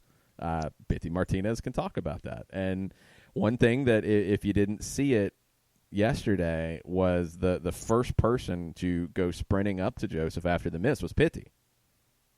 And kind of gave him a hug and was like, look, let's go. Let's keep going. Let's get one. It was Pitty who did that. I don't know if that was mentioned on the ESPN broadcast. I noticed it in the building yesterday. Pitty was really engaged in everything yesterday. I think he was really trying to push this team forward to go find that winner, and he ultimately did. But that was one of those little moments in it. Also about Pitty, if you haven't seen the was it Fox 5 who had the clip? Justin Felder. Yeah, Justin Felder caught it of Justin Merrim coming up behind Pitty and kind of grabbing his hair, and Pitty turns around like ready to fight because he doesn't know who did it at first, and then he slaps him like kind of funny, and that was a great little moment. It's things like this game, it's things like this one that you see teams come together for moments like this. I mean, it sounds silly, but if you've been on a team, you know what these kinds of moments can do for your overall vibe and can do for everything. That's a pretty cool little situation with two guys that have been teammates for, about 3 months now? I think Merrim has really become, a big part of this group from a personality standpoint. I saw yesterday, like, Brad Gazan tweeted his, post-game with the photos and everything and thanking the 17s for their support.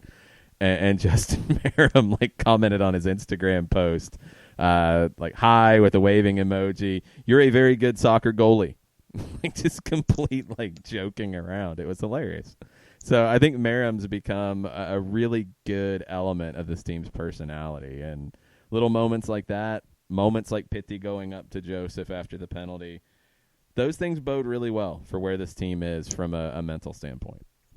And on Merrim's Twitter account, there was the four, I think there were 4 separate photos, 4 separate stills of the moment when he came behind PT and, messed up his hair. And then PT turns around and goes, "Oh, it's you," and pops him. Justin was asking for captions. So, you're getting that kind of stuff. And the oneness of this group, I think it's really cool to see, especially on social media. Shiva. Wonder how many people thought the game was over after the missed penalty. We thought we lost 2 points. I've seen some people that should know better comment that they left. Yeah. Don't do that. We thought we lost 2 points, and here we win the game at the 89th minute. Red Bulls game, we think we have 3 points, and we lose 2 in the last seconds. This is why I love this game. Soccer ball emoji, black heart emoji, red heart emoji. The emoji play-by-play, good grief. This is why I said it yesterday on the broadcast. DC United had conceded 10 goals in the final 30 minutes of matches, and Atlanta United had scored 10 goals, I think, in the final 15, or maybe I'm reversing that. But both teams, DC had an issue with conceding goals late. Atlanta has scored goals late, and it showed yesterday. It came out. So you can't quit on this team. They do have that firepower, and yes, I guess they can brute force solutions because they just have talent. Not that they know what they're doing, but just because they have talent. And hey, sometimes that's enough, I guess. You'd have to ask other people about that one. Yeah. Don't know what they're building toward. I don't know what they're building toward either. I know what we're building toward, though. We're building towards a break. We're going to take one. There you go. And we're going to come back Take right one. after this. Looking for future leaders we can trust and believe in? Look no further than the high school student athletes right here in Georgia. High school sports teach young people how to be effective leaders. It begins by making their grades and being on time for practice.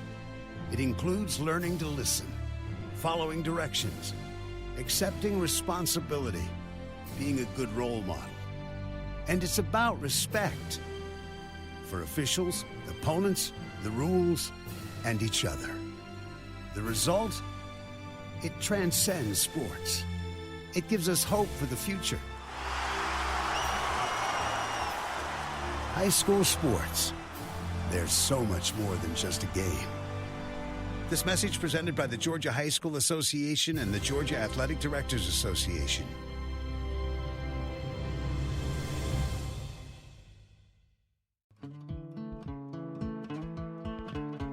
Today's show is presented by Appolinsky & Associates, personal injury lawyers with over 30 years of experience, supporters of Atlanta United, Faction, and Inter-Atlanta Youth Football Club.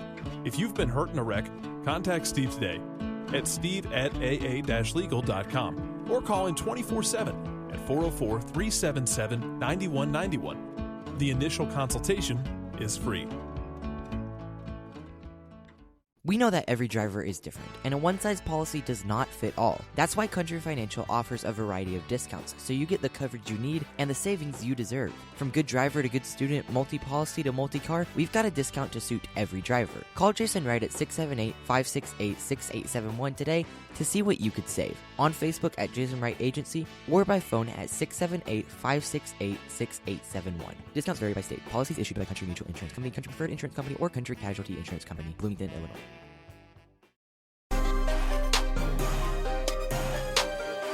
Welcome back.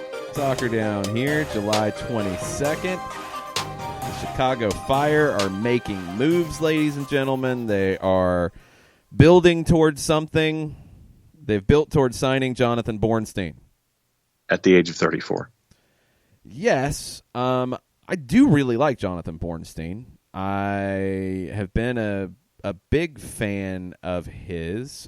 He played in Israel last year, first division in Israel with Maccabi Netanya, or Netanya, I'm not sure the pronunciation. Played a lot, played 31 matches, scored a goal, had a couple assists. Previously played for a long time in Mexico, played for Querétaro, played for Tigres, played for Atlante, played in MLS before that. He was a star with Chivas USA. But they bring him in at 34 years old.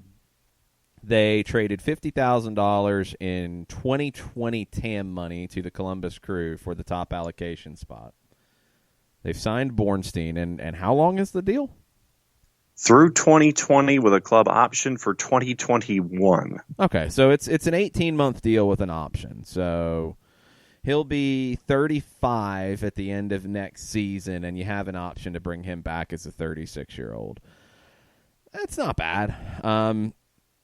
It's been a while since they actually had a true left back because Brandon Vincent retired at the end of last season, which was pretty young for a retirement, but there wasn't really much to be excited about when it came to the Chicago Fire, and Brandon Vincent could go just work a normal job, and he was more inclined to do that.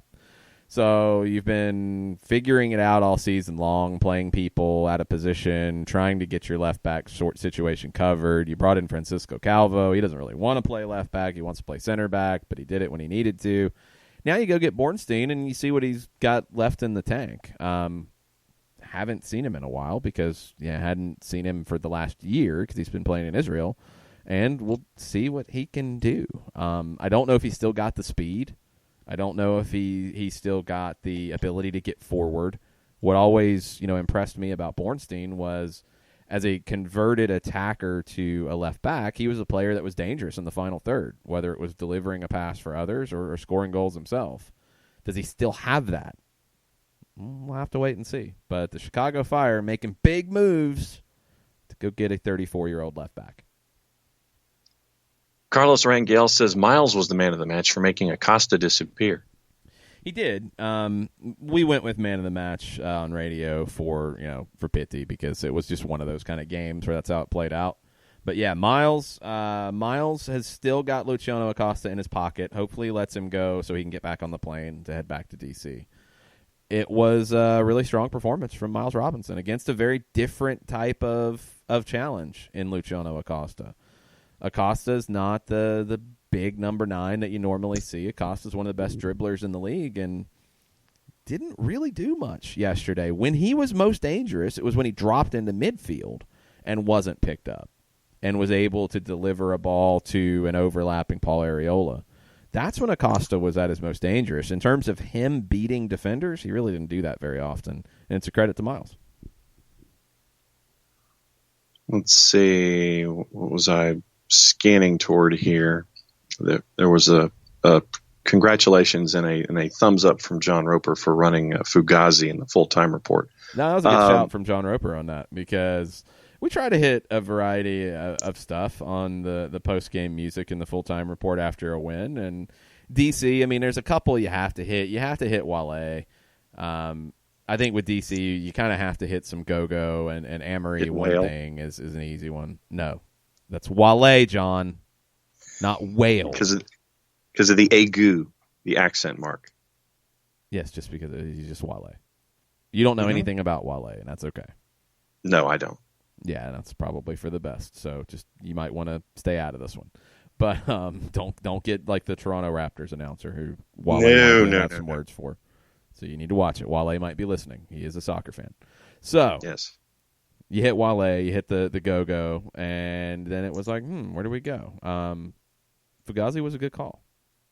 There's not a lot of options out of DC. They were one of the more difficult ones when you look at post-game music. There wasn't a whole lot to choose from. I was a little disappointed with that. John Nason, thoughts on the 3-5-2? Going forward, I think Miram somewhat struggled as a right-footed player on the left side. Time again, he cut back to stop the flow of the attack in a 4-3-3. Great. Not as much yesterday. I disagree on Miram in that regard because he plays on the left wing, so it's the same type of stuff. I worry about it from a long term just because you're playing two attacking wing backs, and against teams that can exploit that, you're going to have some problems, and you're going to have to be able to deal with it. And we haven't seen it yet, so that's it. That's my question, and I just want to see if the team can get in behind them. It's Gressel playing there. He can do enough defensively as a wingback. We've seen enough of that. We've seen Dion Pereira play wingback with the twos a little bit. Defensively, there were concerns. We saw him play one game against the 10-man Houston Dynamo as a wingback. He really didn't have a lot to do defensively. In this one, Justin Miram didn't have as much to do, and that was honestly a bit of a surprise because Leonardo Jara has been one of DC's best players, and I thought he would be a much bigger factor in this one. You have to give credit to Miram, but you do have to worry about it long term. And then when you just look at the big picture, and we've talked about it all week last week, when you go 3-5-2, you are sacrificing another player going forward. So when you have everyone available, is it going to be a Miram at left back or a Pereira at left back, or is George Bello going to slot in at left back? You would think it's Bello because he's a more natural defender. If Gressel's on the right, then that means Escobar slides inside, and that means that you're taking away a center back spot from a Parkhurst or from a Pogba or a Larinowitz. Then you're playing three in the midfield, and the question is, do you play three central midfielders like you did yesterday with Remedi sitting behind Nagbe and Hindman? Or do you play, and then you have Mo Adams who can factor into that sitting behind role. Larinowitz can play there too. Or do you include a number 10. And you can include a number 10 with one sitting behind and an 8 who's going to go back and forth. Or do you play 2 behind the number 10? That number 10 could be a Nagbe, we've seen it. Could be a Gressel, we've seen it. Could be a Barco, could be a Pitty. I think it could be an Emerson Heineman too, and we've seen that. Then you've got 2 up top. Now, that one forward is obviously going to be Joseph. The other one could be Brandon Vasquez, could be Pitty Martinez, could be Ezequiel Barco, could be Tito Villalba when he's healthy, and that's really the only spot for Tito in the 3-5-2. There's questions. It's not... I don't think it's going to be... I don't think this is going to be a team that's defined by its shape. And maybe that's why it's so hard to see what they're building toward. I think this is a team that's going to be defined by its way of play, not by its shape. I think the shape will change. And I think the shape will change based off the players available, their form, and the opponent. Right now, I think with your issues at outside back, with Breck Shea out, with Mike Ambrose out, with George Bello out, you kind of have to go 3-5-2. And you do have to take that chance on a Merrim or a Pereira playing as a left wing back, because you can't really take the chance of them playing as a left back. That's even riskier. As a wing back, you can cover for it a bit. As a outside back in a line of 4, man, you're putting a lot on them defensively. That's why Frank DeBoer didn't want to play Julian Gressel in that role when Franco Escobar was injured, because it's a lot more defensive work, and that's not Gressel's strong point. That's why you went 3-4-3 to begin with. That's why you go 3-5-2 now. So we'll see how it plays out. I think Bello's return will make it very interesting, and I do think there could be opponents where you look at it and you say, you know what? We want to get, instead of 2 forwards and a 10, or 2 forwards and 2 central midfielders that are a little more box-to-box, with wingbacks coming up to help, we want to have a line of 4 and a holding midfielder, or even 2 holding midfielders, and 3 attacking midfielders and a forward. Because you could see a situation in those regards where it is a front line of Joseph Martinez up top, Ezequiel Barco off to the left, or Pitty Martinez, Ezequiel Barco or Pitty Martinez as the 10, Julian Gressel off to the right, or Tito Villalba. And you could see Franco Escobar as a right back, or you could see Julian Gressel maybe as a right back and really take that chance. Maybe. Haven't seen it so far. That's what is great about the way this team has been built. You've got the talent to move the formation around. It's not defined by the shape. It's defined by controlling matches in whatever formation you're in. And I do think we'll see 4-3-3 come back, but I think we'll see some more 3-5-2 because it's worked. How is it going to work against LAFC? Because I think it probably will be the shape based off who you have available, because I don't expect George Bello to be ready for that, and that's a big ask for him to go straight back into a game like that.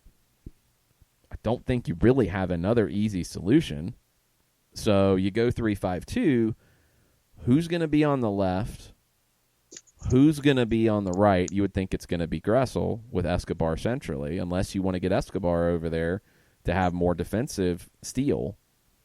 Because LAFC, we know what they can do in their attack. And you're going to be dealing on that left side with a player like Diego Rossi. That's a tough matchup for a Justin Merrim or a Dion Pereira defensively. We'll see how it works. The Colonel says big ups to the supporters section at the Unified game. They brought it strong, singing, chanting, moving throughout. Unfortunately, MBS didn't get the word. Required us to leave our section at halftime so they could close. Hashtag overreaction Monday.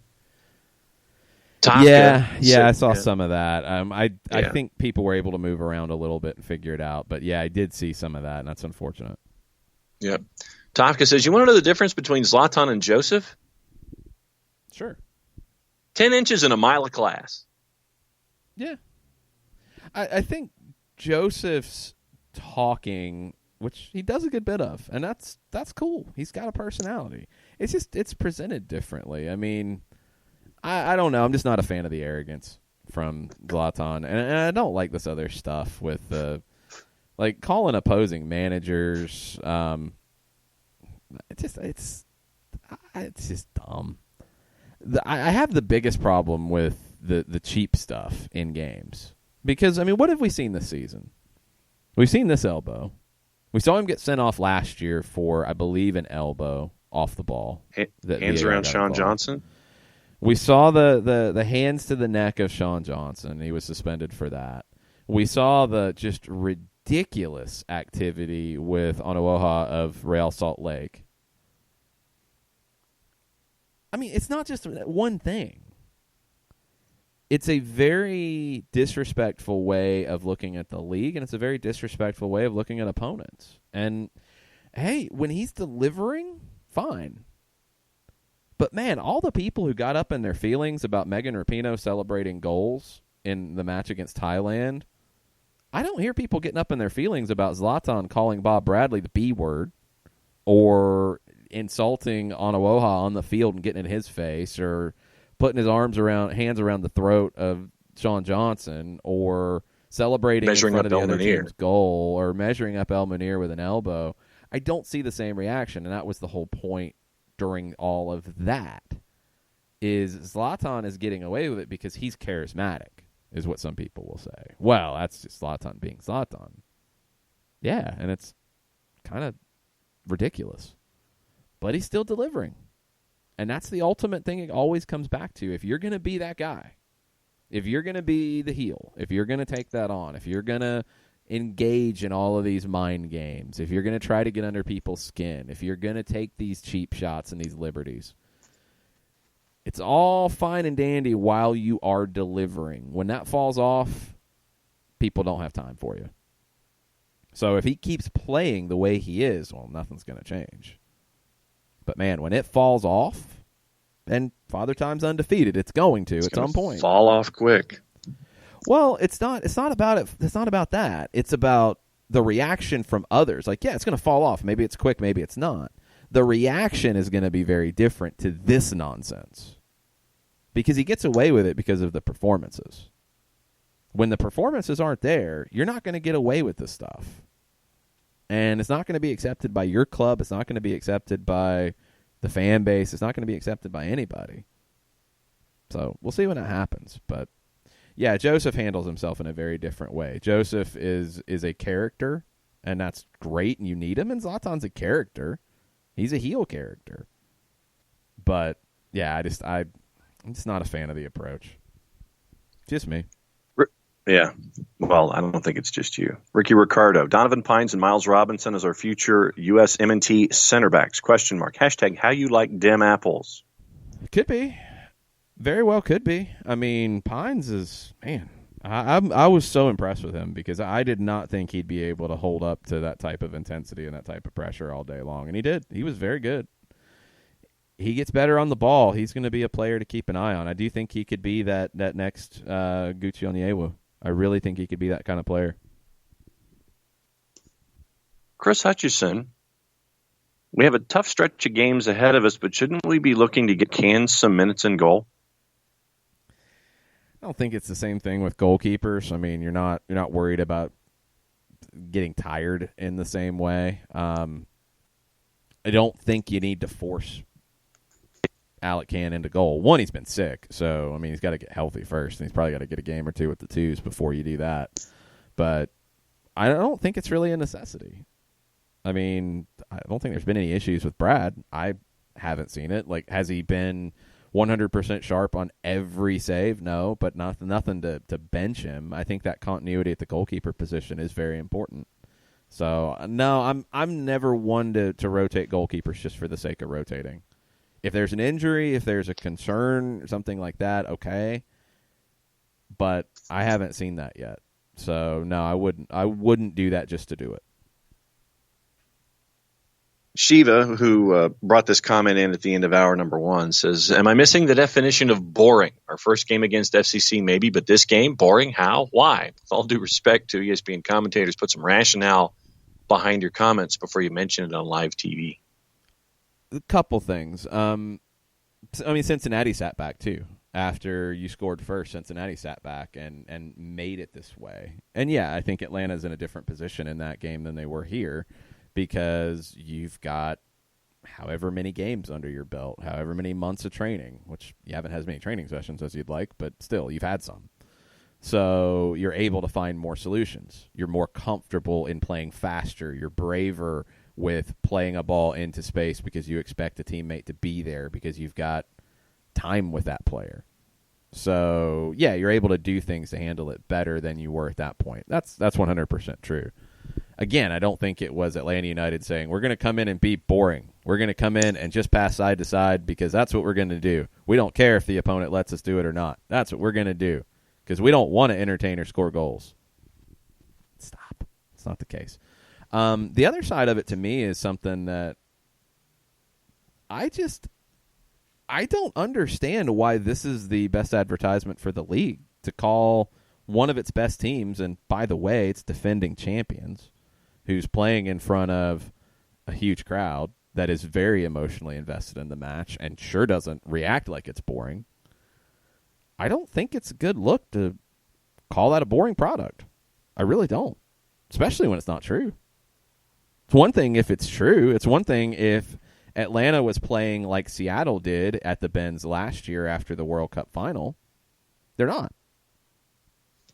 That's a whole different conversation. This, like, really? I don't know why you want to do that. I don't know why that would be considered a good way to bring in viewers next time. I don't know why that would be the approach to take. It's one thing if it's true.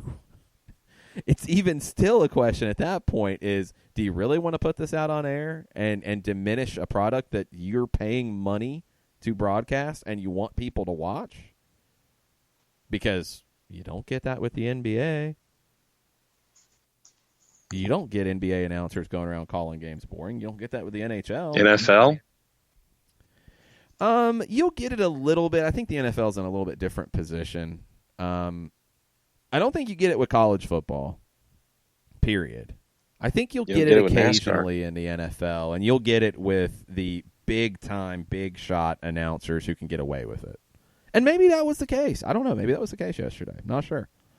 But I just don't think it was correct, factually. I think it's... No. It's weird because, honestly, like, as that game is going on, I could feel... like my heart rate going up. I could feel my energy level going up. I could feel that I was on the edge of the seat more. I did not feel bored at any stretch in that match yesterday. I felt more engaged with it than a lot of matches this season where Atlanta just controlled it and dominated it, and there really wasn't much going on. It was a really good match. I don't know. I don't get it. I mean, the match to me had an almost an anticipatory build to it. It continued to build and build and build to a crescendo at the end. It's just a good match. I mean, you can't create a match to do that, but you had DC come in with a very clear way and a very clear idea of how they wanted to approach the match, and they did it well. And you had Atlanta, who came in with a very clear way to approach the match and a clear way to break the opponent down, and they did. It's a good match. It's a high-level match. Daniel Price wants to know if Atlanta wins at Bank of California, is there a possible road to the Shield? I don't think you're really thinking about it. I mean, yeah, there is, but you're going to need a lot of help. The question at that stage, if LAFC drops 2 in a row to the Galaxy and to Atlanta, and the Atlanta match at home, is, where's their mental state at, and are they going to be able to bounce back from that? That's what the conversation turns to, and it's going to take LAFC dropping a bunch of points for that to happen. So, and Atlanta to be near perfect the rest of the way, which will be difficult because you've got hopefully an Open Cup semifinal and final if you take care of business, and a Campeones Cup match that you're going to have to compete in. You're going to have to put on a good performance in. So, those on top of having to be pretty much perfect in league play with a difficult schedule. You've got a lot of tough opponents coming up. It's a huge ask. If it happens, it's an amazing, amazing accomplishment. I don't think it's likely. So from the Atlanta side, I think still you're still the same place you were last week. The same place we talked about expectations and priorities the rest of the way. It is win the Open Cup. It is get as high of a spot in the Eastern Conference as you can, because seeding will be very important in the new postseason format, and build towards short-term winning the Open Cup in August. You've got to be good in those 2 matches. But long-term, building towards being your best in the postseason. And you want to accumulate as many points as possible to have as high of a seed as possible. If that takes you somehow to a Supporters' Shield, cool.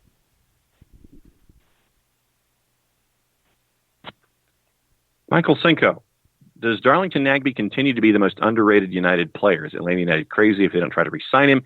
He seems to be perfect for FDB's possession-based system. I also like him as the future Michael Bradley for the M&T. # on par reaction Monday.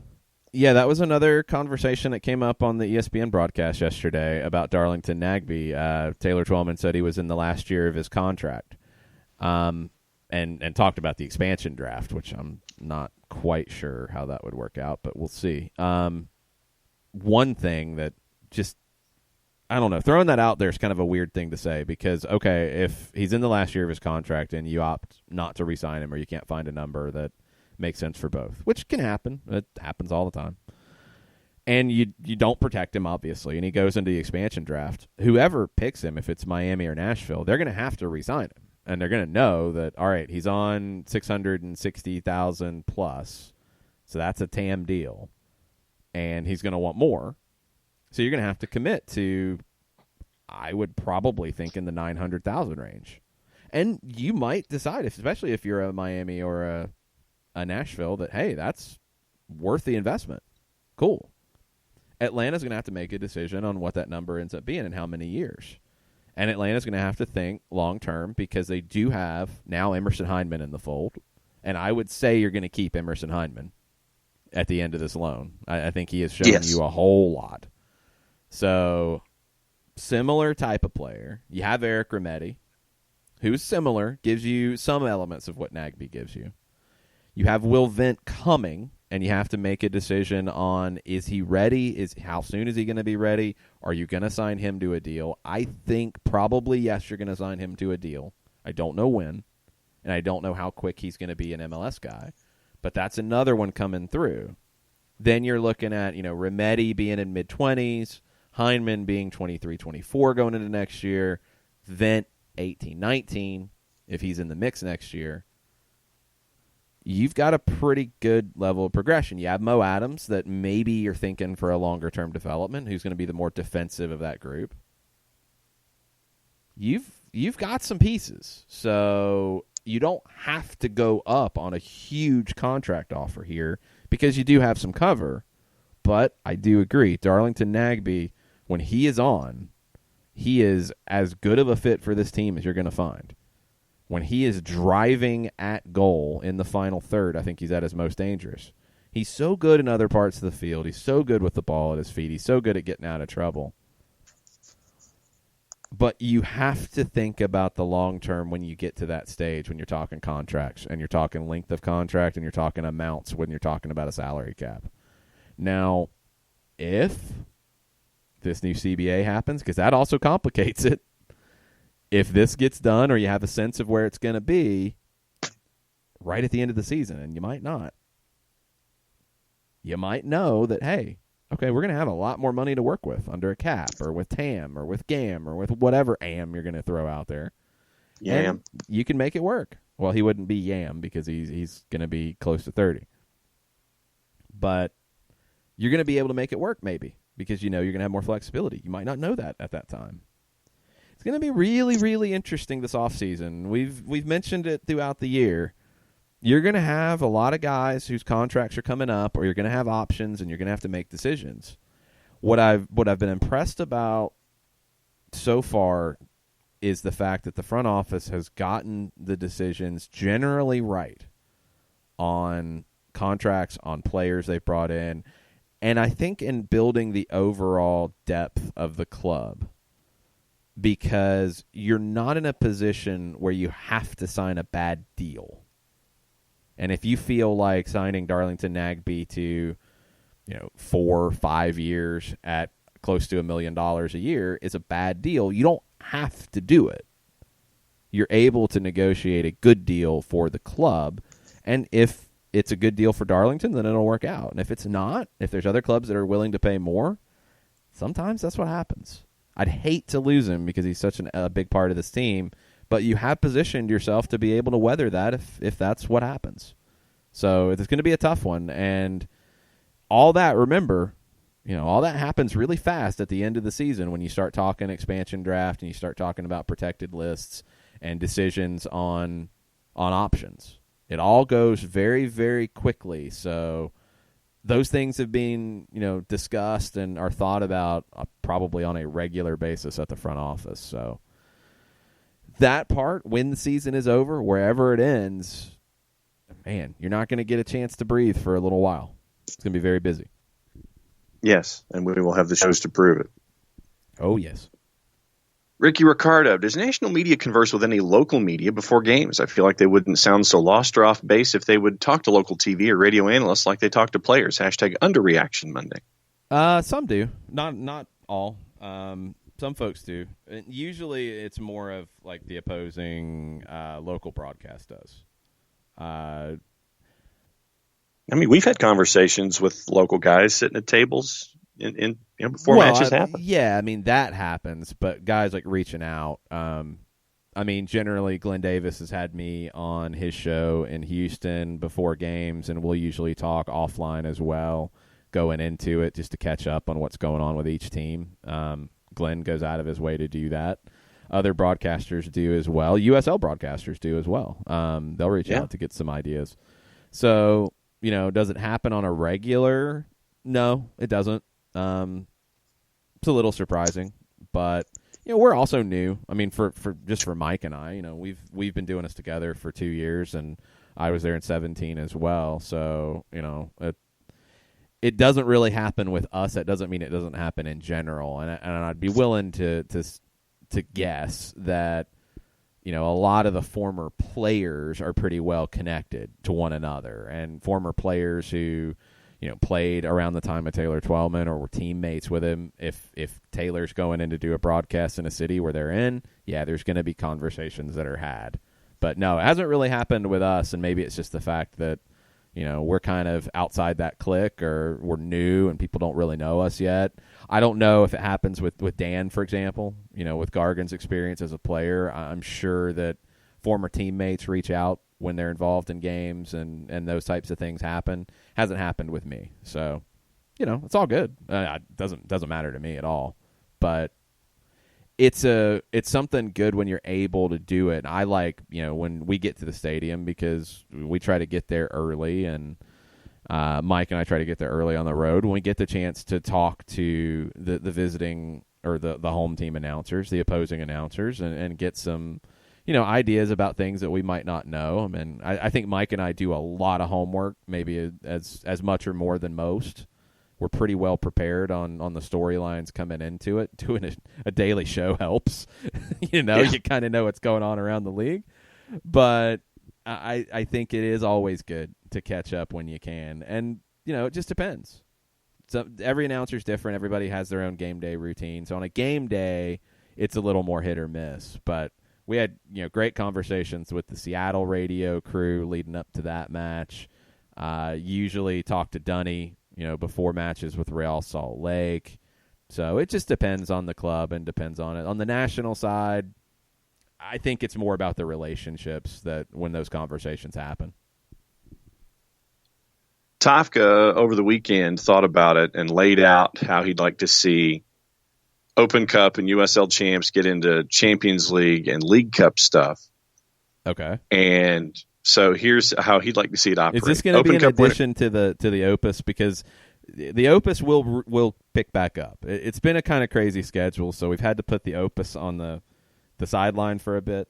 We will get Opus, I think, Part 3 on the site today, and we'll talk about Opus Part 3 tomorrow. So maybe this is a corollary to it. I think this is a corollary. Okay.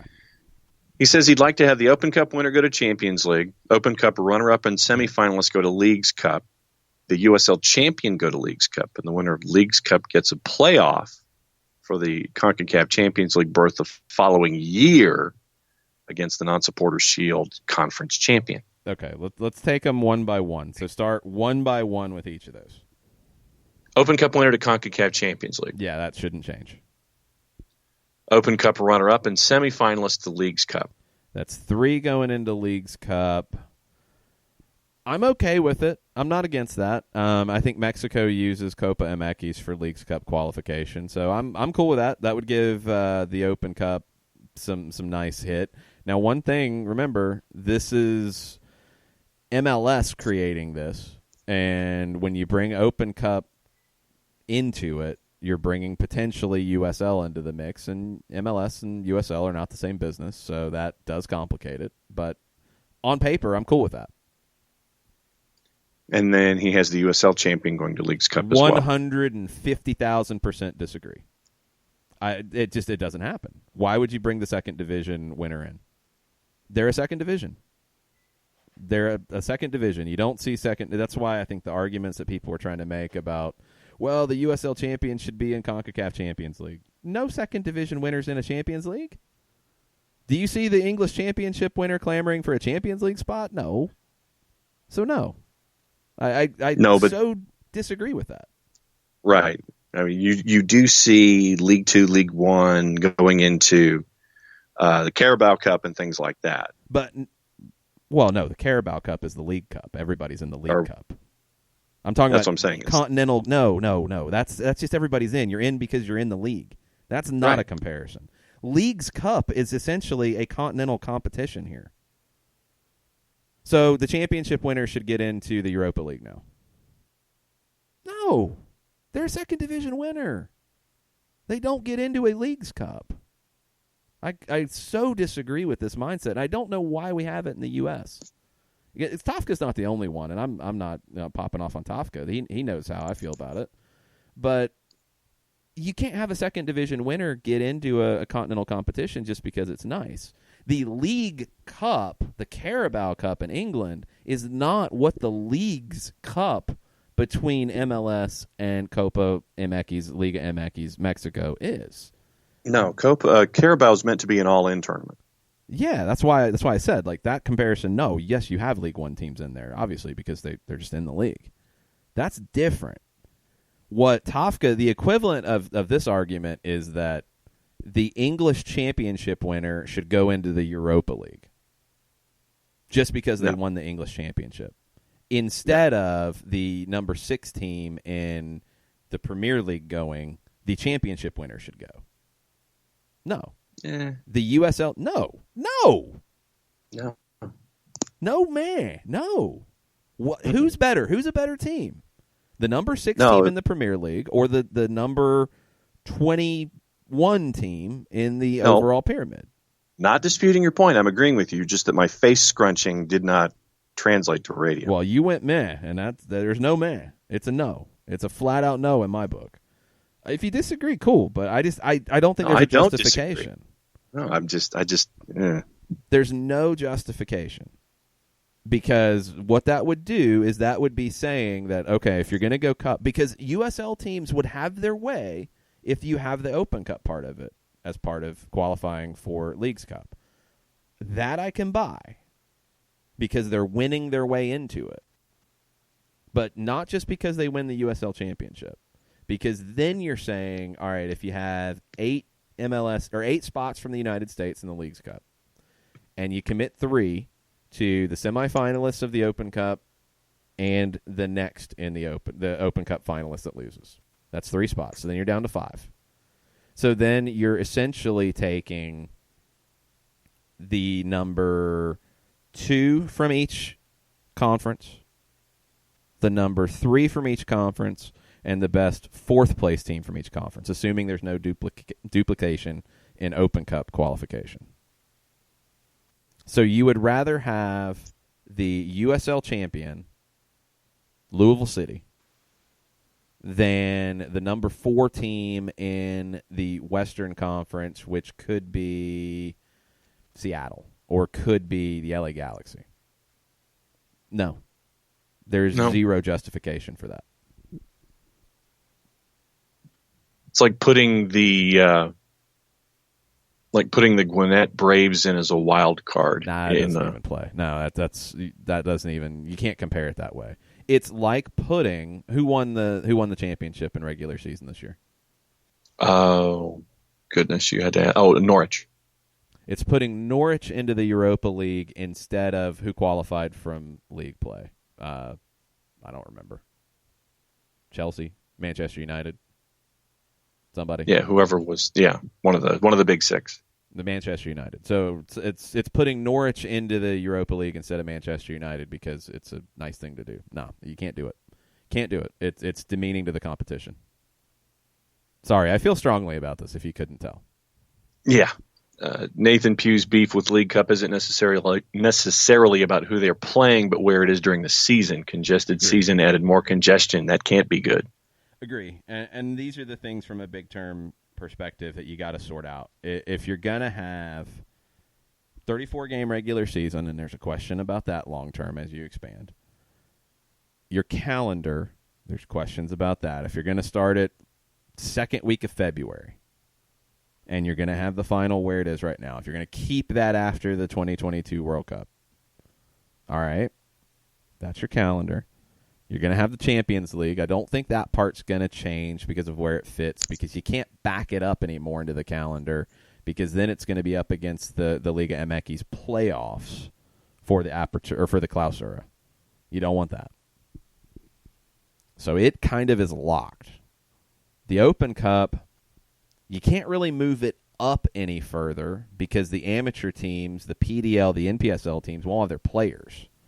They're basically getting guys in, and they have a training session or two, and then they play their first Open Cup match. So you can't start the Open Cup any earlier. So you're kind of locked in there with the way it's formatted. Okay, so those two are in place. You have your league calendar roughly in place. You have your international windows. So then you've got to figure out where to put Campeones Cup, and it has to be after the Campeón de Campeones match for Mexico. Now, maybe you could talk Mexico into moving that up to right after the Clausura season, and then have it right after that. So have it almost around that summer international break. Maybe. It's kind of hard to move it much earlier than it is. If you do that, maybe you can make it work. I think it's going to be difficult, but maybe you at least get the Campeón de Campeones match right after the final for the Apertura, and then the curtain raiser in a lot of ways for the Mexican season, which has just started. They're 2 weeks in, right? I think Liga MX. No, they just started. This was week one? No, this was week one. They had week 0, and then they had week 1. What was week 0? Like just kind of getting comfortable. It's like exhibitions getting ready. It's like exhibition season. So if it just started, maybe you have it like a week before this, and then Leagues Cup is after that. But yeah, it's a crowded part of the schedule. There's really not a lot of solutions. Is what it is. I mean, top teams play international competition in midweek. They do in Europe. It's expected. That's great. They have no restrictions on salary caps. They have no restrictions on roster sizes. Now they have to name a roster for the competition, obviously. That's different. But you have larger rosters for league play where you can pull players out of your academy. You can pull guys out of your reserves and play. Those are the things that MLS has to do alongside of it. Because if you're going to add more games, that's great. You're going to add more competition. All these things are good. You've got to give teams better footing to compete with. And that's a larger roster and more money to spend on it. That has to happen to go alongside this stuff. Okay, Caleb Cook. All the Gazan haters have really been quiet. He came up big several times last night. He was a beast. Hashtag Mr. Clean Sheet. Yeah, I thought he had a really big one last night. I didn't know there was a large subset of Brad Gazan haters, but I guess there's probably haters for everybody. There's probably Joseph haters out there too. I'm sure they're quiet and keep it to themselves for the most part, but I guess they're there. Yeah, I mean Brad came up big on a couple of occasions yesterday. But the thing about Brad to me is he's a player who can make one save in a match, but make the big save when it's needed. And there's not a lot of goalkeepers who are able to stay engaged in those situations and not slip when they don't see the ball very often. So one part that helps is, he's getting the opportunities in possession where he is involved in possession a good bit. But Brad's able to step up when you need him, and I think he's still capable of that. And I think his possession work is a very big part of this, and he is the right goalkeeper for this team. I really do feel like he is the perfect fit for the way this team plays. Soccer for Good OG Joe Robbins.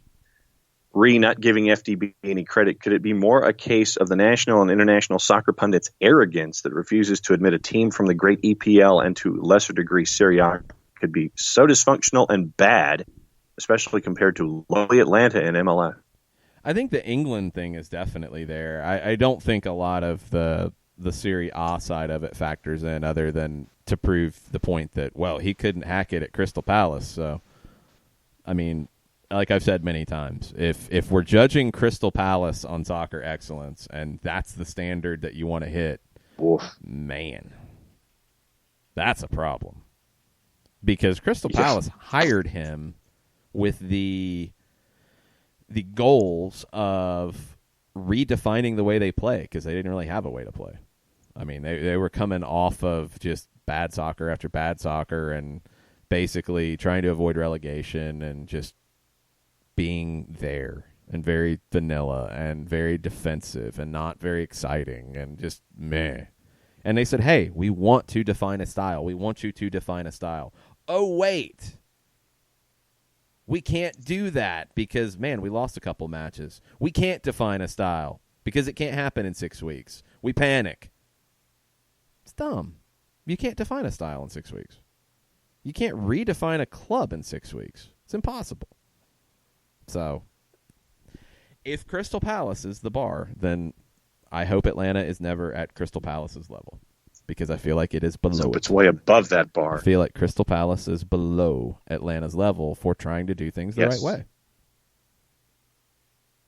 And Vine City FC. I am one who is not so... obviously MLS teams could never compete with Premier League teams on any kind of a basis, period. They're Division II teams at best. I mean, people were saying that in the 60s. Stop. Atlanta United has a team that can compete. Can they compete on a regular basis? No, they don't have the same depth. They have a salary cap, all these things. Is it better than it was 10 years ago? Yes, by far. And Crystal Palace is not what you're trying to compete with. Crystal Palace is not your goal of what you want to be as a club. It's just not. No. Vine City FC on an overreaction Monday. What's Atlanta United building toward? Joseph involved in build-up. Nagby using his talent in the last pass and scoring. Yep. Robinson on set pieces. Barco and Pitti bunker busting. Grussel with the killer pass. Look out, playoffs goals are coming. Yeah, excellent. Absolutely. They're building towards lots of things. It's not about they're building to something because of shape or they're building to something because of a press. It's not easy to define. So why are you trying to trash it? They're building towards all of those things that Vine City said and a bunch more. I mean, they're building towards, yes, incorporating Ezequiel Barco back into this team. They're building towards Pitti Martinez delivering on a regular basis. And, yes, sometimes probably off the bench too. That's okay. They're building towards being better on set pieces. That's something that they do have to work on. Defending set pieces, they have to be better. They're building on how to exploit the flanks better. Gressel out wide, okay. Can that work as a 3-5-2? Cool. Can the rest of the team work in the 3-5-2? Think so, but let's see more. You're building towards being able to control matches. Period. Control matches, and yes, more often than not, with the ball. That is how you want to play. And it doesn't matter about the shape, and all of those elements are part of that. Nagby in the final third, the play out wide, Barco and Pitti breaking things down individually. All of those things are part of controlling matches, and that's where you're trying to get to. Tafka, Jonathan Bornstein, question mark, exclamation point. So they traded away Mo Adams, a 22-year-old Generation Adidas player, and signed a 34-year-old fullback. Marcelo, great. Danny Alves, sure. Bornstein? Well, I mean, he played a lot in Israel last year. That did happen.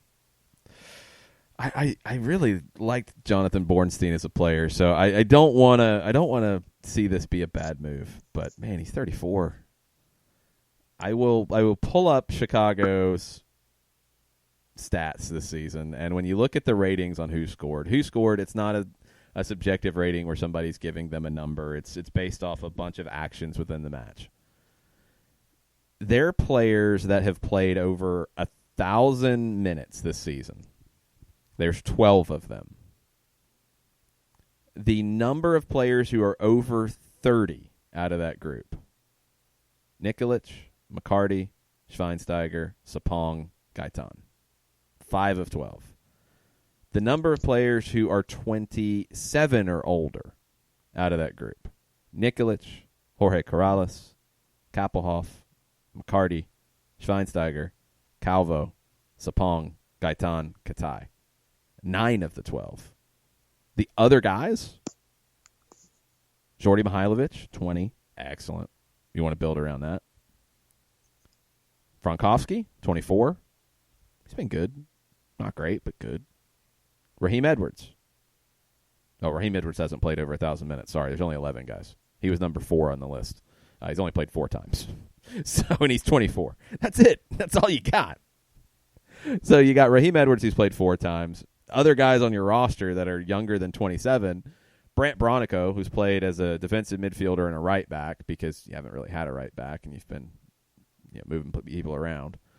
Fabian Herbers, who you got from Philadelphia, who's played 12 times this season, started 7. He's 25. Guchar, who you signed as a homegrown signing as a left back, who now is not going to play. Instead, you're going to play 34-year-old Jonathan Bornstein. Guchar's 21. Diego Campos is 23. He started 5 games as a right back. Christian Martinez hasn't started. Only played 5 times off the bench. He's 22. Grant Lillard, who was supposed to be a really good center back coming in, he's only played 2 times this season. Don't know if there's been injury issues, but he was a homegrown signing. And Amando Moreno, who you signed from the Red Bulls organization, has played 5 times off the bench. That was really fast to go through all of the players who have factored in for the Chicago Fire who are under the age of 27. They give up on young players far too fast. Daniel Johnson is in Birmingham now. Mo Adams is in Atlanta. Guchar is going to sit the bench behind Jonathan Bornstein. Diego Campos hasn't been playing. Grant Lillard hasn't been playing. Jordy Mihailovic is it. That's really been impressive. Frankowski is a guy you brought in, who's 24, who's been all right. That's it. And you go get older now. That's just. If you were a team if you were, let's say, Toronto, or let's say Orlando, let's say New England, who is right there competing for a playoff spot, and I guess Chicago might feel like they are. If Bornstein is a guy who comes into field, if Atlanta signed Jonathan Bornstein, let's put it that way. With the injuries they've had, if Atlanta went out and signed Jonathan Bornstein, it would make a whole lot more sense than Chicago. At left back, if you went and added Jonathan Bornstein, cool. Yes. But for Chicago, why? It doesn't make any sense. It's a move that you go get a guy like that, a veteran like that, to put you over the top. Not to stop the bleeding? I don't know. All right. Ricky Ricardo. What is y'all's assessment of the twos basically halfway through the season? What steps do you want to see them take for the remainder of the year? They've got to be more competitive. They've got to eliminate the mistakes that have just cost them so many goals over the last few weeks especially. And it's been an issue at different points in the season. They've got to find a way to have a little more consistency. The idea behind a reserve team, it's very difficult to have that consistency. It always will be. But when Frank de Boer says he doesn't like to make more than 3 or 4 changes from match to match because of that consistency and that cohesion, there's a reason why you say that. The twos make a lot more changes than that every single week, every single training session. One, I mean, we've talked about it from a big picture perspective about rosters and how things work. If you had more flexibility for guys to move up and play, I think you'd see the twos approached a little differently. I do think you need more guys in general that are dedicated twos guys and are getting that time to build that cohesion around it. It's been very difficult this season. It's been more difficult than I expected. It was more difficult than the season started, too. I thought the season started with a lot of promise. It's kind of fallen apart. I wonder if the injuries with the first team have had an impact on that. I wonder if that's taken guys away that you thought you would have available more often than not. But from a short-term perspective, you have to eliminate the mistakes that have just been killing you early in matches. Birmingham was a weird one. I didn't see a lot of the first half. I thought they looked pretty good in the second half once they settled in. I really liked the contributions of Alessandro Castro and Jackson Conway trying to get the team back into the match. They fell apart at the end. They gave up 2 more goals. When it was 2-0 and Atlanta was creating chances, I was impressed. There hasn't been enough of that as of late. So it's finding consistency, and that's the hardest thing to do with a second team. But that's what would change it. That's what would make it better from a results perspective. I do think it's serving its purpose, though. It's prepared George Campbell for a MLS homegrown contract. It's prepared Jackson Conway for a USL contract. It's prepared Alessandro Castro for a USL contract. It's preparing Will Vent for one of those contracts. It's preparing other academy players for that step up. It's giving players a chance to play and get right for the first team. Miles Robinson obviously being the prime example of that this season based off his play last year. It's doing those things. But from a results perspective, you've got to find more consistency or the results will never be consistent. After the first goal that Birmingham scored early on, I want to say in the first 5 or 6 minutes, then there was that stretch after that where I think Jack Metcalf dropped back and was there to help out a back line whose ages were 17, 18, 19, and 20. Yeah. And yeah, that was your back line in Birmingham this past weekend. And Metcalf dropped back and helped with the passing and the organization to get things going forward. And for 25, 30 minutes, Atlanta United 2 was right there. They were getting chances, making the opportunities to put something on net against Birmingham. But then at the end of the first half, there's the goal off the corner. And it was, someone gets lost in their marking assignments, clean header in 2-0, and then Birmingham gets to the half at 2-0, and then you get goals 3 and 4 in the second half. But there were long stretches. You saw the long stretch in the second half. I saw the long stretch in the first half where Atlanta United 2 was being, they were on the front foot. They were organized and everything was working the way that you're used to seeing it when you're looking at the parent club from an organizational standpoint. In control, passing was there, opportunities there occasionally, but it was that one mistake, that one chance that the other team takes advantage of, and that's what we've seen a lot this year. Yeah, you don't get enough of those when it's inconsistent lineups, and that's what has shown the most. That's going to be the goal long term, is just finding a way to have more consistency to build, because it is an issue. I do agree. I think it's been overblown as an issue, but it is an issue in terms of you want to best prepare players to make that step up. You want to put them in good situations to be able to do that. The way you do it is you put them into a winning team, a team that's getting results and playing meaningful matches, and you're not doing that right now. It'd be great if you were in a playoff race and you were getting ready to play postseason matches with more pressure on the line, and you could play a Will Vent in a playoff match. That'd be awesome. It'd be great for Will Vent's development. You're not there right now, and you need to try to find a way to get there to improve the overall player development from the second team, because that is the ultimate goal. It's not about winning USL championship matches. It is about developing players. And I do think that you will better develop players if you are in a more consistent, coherent, winning team. We're officially caught up, sir, at the bottom of the hour. All right. that means I'm going to stop talking. John Nason did have a funny point. League Cup, pretty much sounds the same to me. So, yeah, they could come up with a better name for the League's Cup, please. Yeah. Put a sponsor on it. Get it sponsored. Yeah, and that if you too. Get it, if it becomes the Gummy Bear Cup or whatever other sponsor element you want to bring into it, fine. But put a sponsor on it. Put some more prize money to it. Everybody will take it more seriously if there's some coin on the line. Yeah, Tafka says that his idea of bringing in the USL is, he says, I suppose it's a salve for lack of pro-rel and a desire to see USL continue to develop as a league of interest in the U.S., but I can give that portion up without too much argument. Okay, because, yeah, I will argue it. And Tafka's not the only one who's made those types of things. I've seen lots of people, and usually it does come from a pro-rel standpoint about, well, the USL champions should be in the CONCACAF Champions League. No, they shouldn't.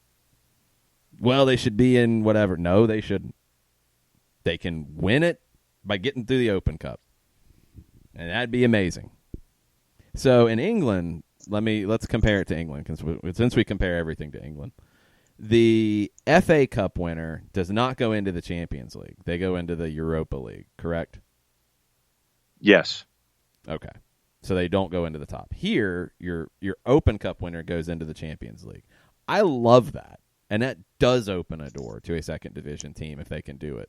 It's a very difficult door for them to open, as it should be, because they're a second division team. So that's where it is. The whole thing in Argentina that we've talked about on Soccer Over There with Tigre, who was relegated because they do the Promedios, which is over the last 3 seasons for relegation. And Tigre had a great year this year. Bad year over the last couple of years. They get relegated, but they win the Copa Superliga. So this is what's crazy about Tigre's year, is they should have qualified for a Copa Sudamericana spot, which is the second-tier continental competition, but they could not take it because they got relegated. So they lost that. So then you go into the Copa Superliga, which was played after the Superliga season. They won the Copa Superliga, which put them into the Copa Libertadores. So they upgraded. But they're going to be in the second division next year because Argentina's crazy. But if you're a USL Championship team, just go win the Open Cup. Go win the Open Cup into the Champions League, and under Tafka's scenario, then if you have the runner-up and maybe the semifinalists as well, get into the League's Cup, which needs a sponsor, so it has a different name. Cool. Then that's how USL Championship teams can get in. And that's great. But they don't get in by winning the league because, no, they won the second division. That doesn't get them anything. We have programming tonight on the network. We do. Soccer Over There will be tonight. I think 5:30 or 6 o'clock start. I think 6 o'clock start is where it will be. Maybe even 6:30. We'll figure that out, and we will let you know. It's been one of those days and mornings and weekends. Well, because we have Soccer Metrics visiting as well, don't we? Yes. At 7:30, we are going to talk about the Argentine League that is starting. The Copa Argentina has been continuing. The round of 64 finally finished, and you do have teams that are already in the round of 16 because Argentina. But it finally finished. The defending champions of the Superliga, Racing, were defeated by a third division team on penalties, Boca Unidos. But the Superliga upcoming season, which is kind of a sprint, it's 23 matches. That's the season campaign. That starts this weekend, and Howard Hamilton from Soccer Metrics will join us at 7:30 to talk about who to look for, players to look for, things to look for out of Argentina as the season gets started. We'll talk about all the transfer rumors and silly season and all the madness. We'll get into all of that tonight on Soccer Over There. We'll be back tomorrow with SDH at 9 o'clock. And one quick public service announcement from Daniel Price for Prize Picks. The way that Prize Picks quantifies points. A shot is equal to 1 point. Shots on goal are worth 2 points. It double counts shots. So essentially a goal is worth 7 points because you get 5 points for the goal, 1 point for the shot, 1 point for the shot on goal. The more you know. Prize Picks can be a lot of fun. Use the code SDH when you sign up, and you get a quarter of your initial deposit matched up to $1,000. You get a free $25 two-pick play, and if you only get one of those right, you still get $10 back because Prize Picks is a very generous place, and they're also a local company, which is very cool to see. So Prize Picks, myprizepicks.com. Prize Picks app is available for Android and iOS. It's a fun time each weekend with MLS, and it's been very good sometimes. Daniel Royer was not very good last night. He didn't help me out very much. I was very disappointed in Mr. Royer. But anyway, all the fun will be back today with Soccer Over There. Thanks, everybody, for listening. Thanks for all of the reactions, all of the over and under and on par reactions. Thanks for being so engaged. It's a lot of fun every day to do the show when it's like this, when there's a lot of stuff to talk about. So, gracias y mucho plata, y'all. Mucho plata.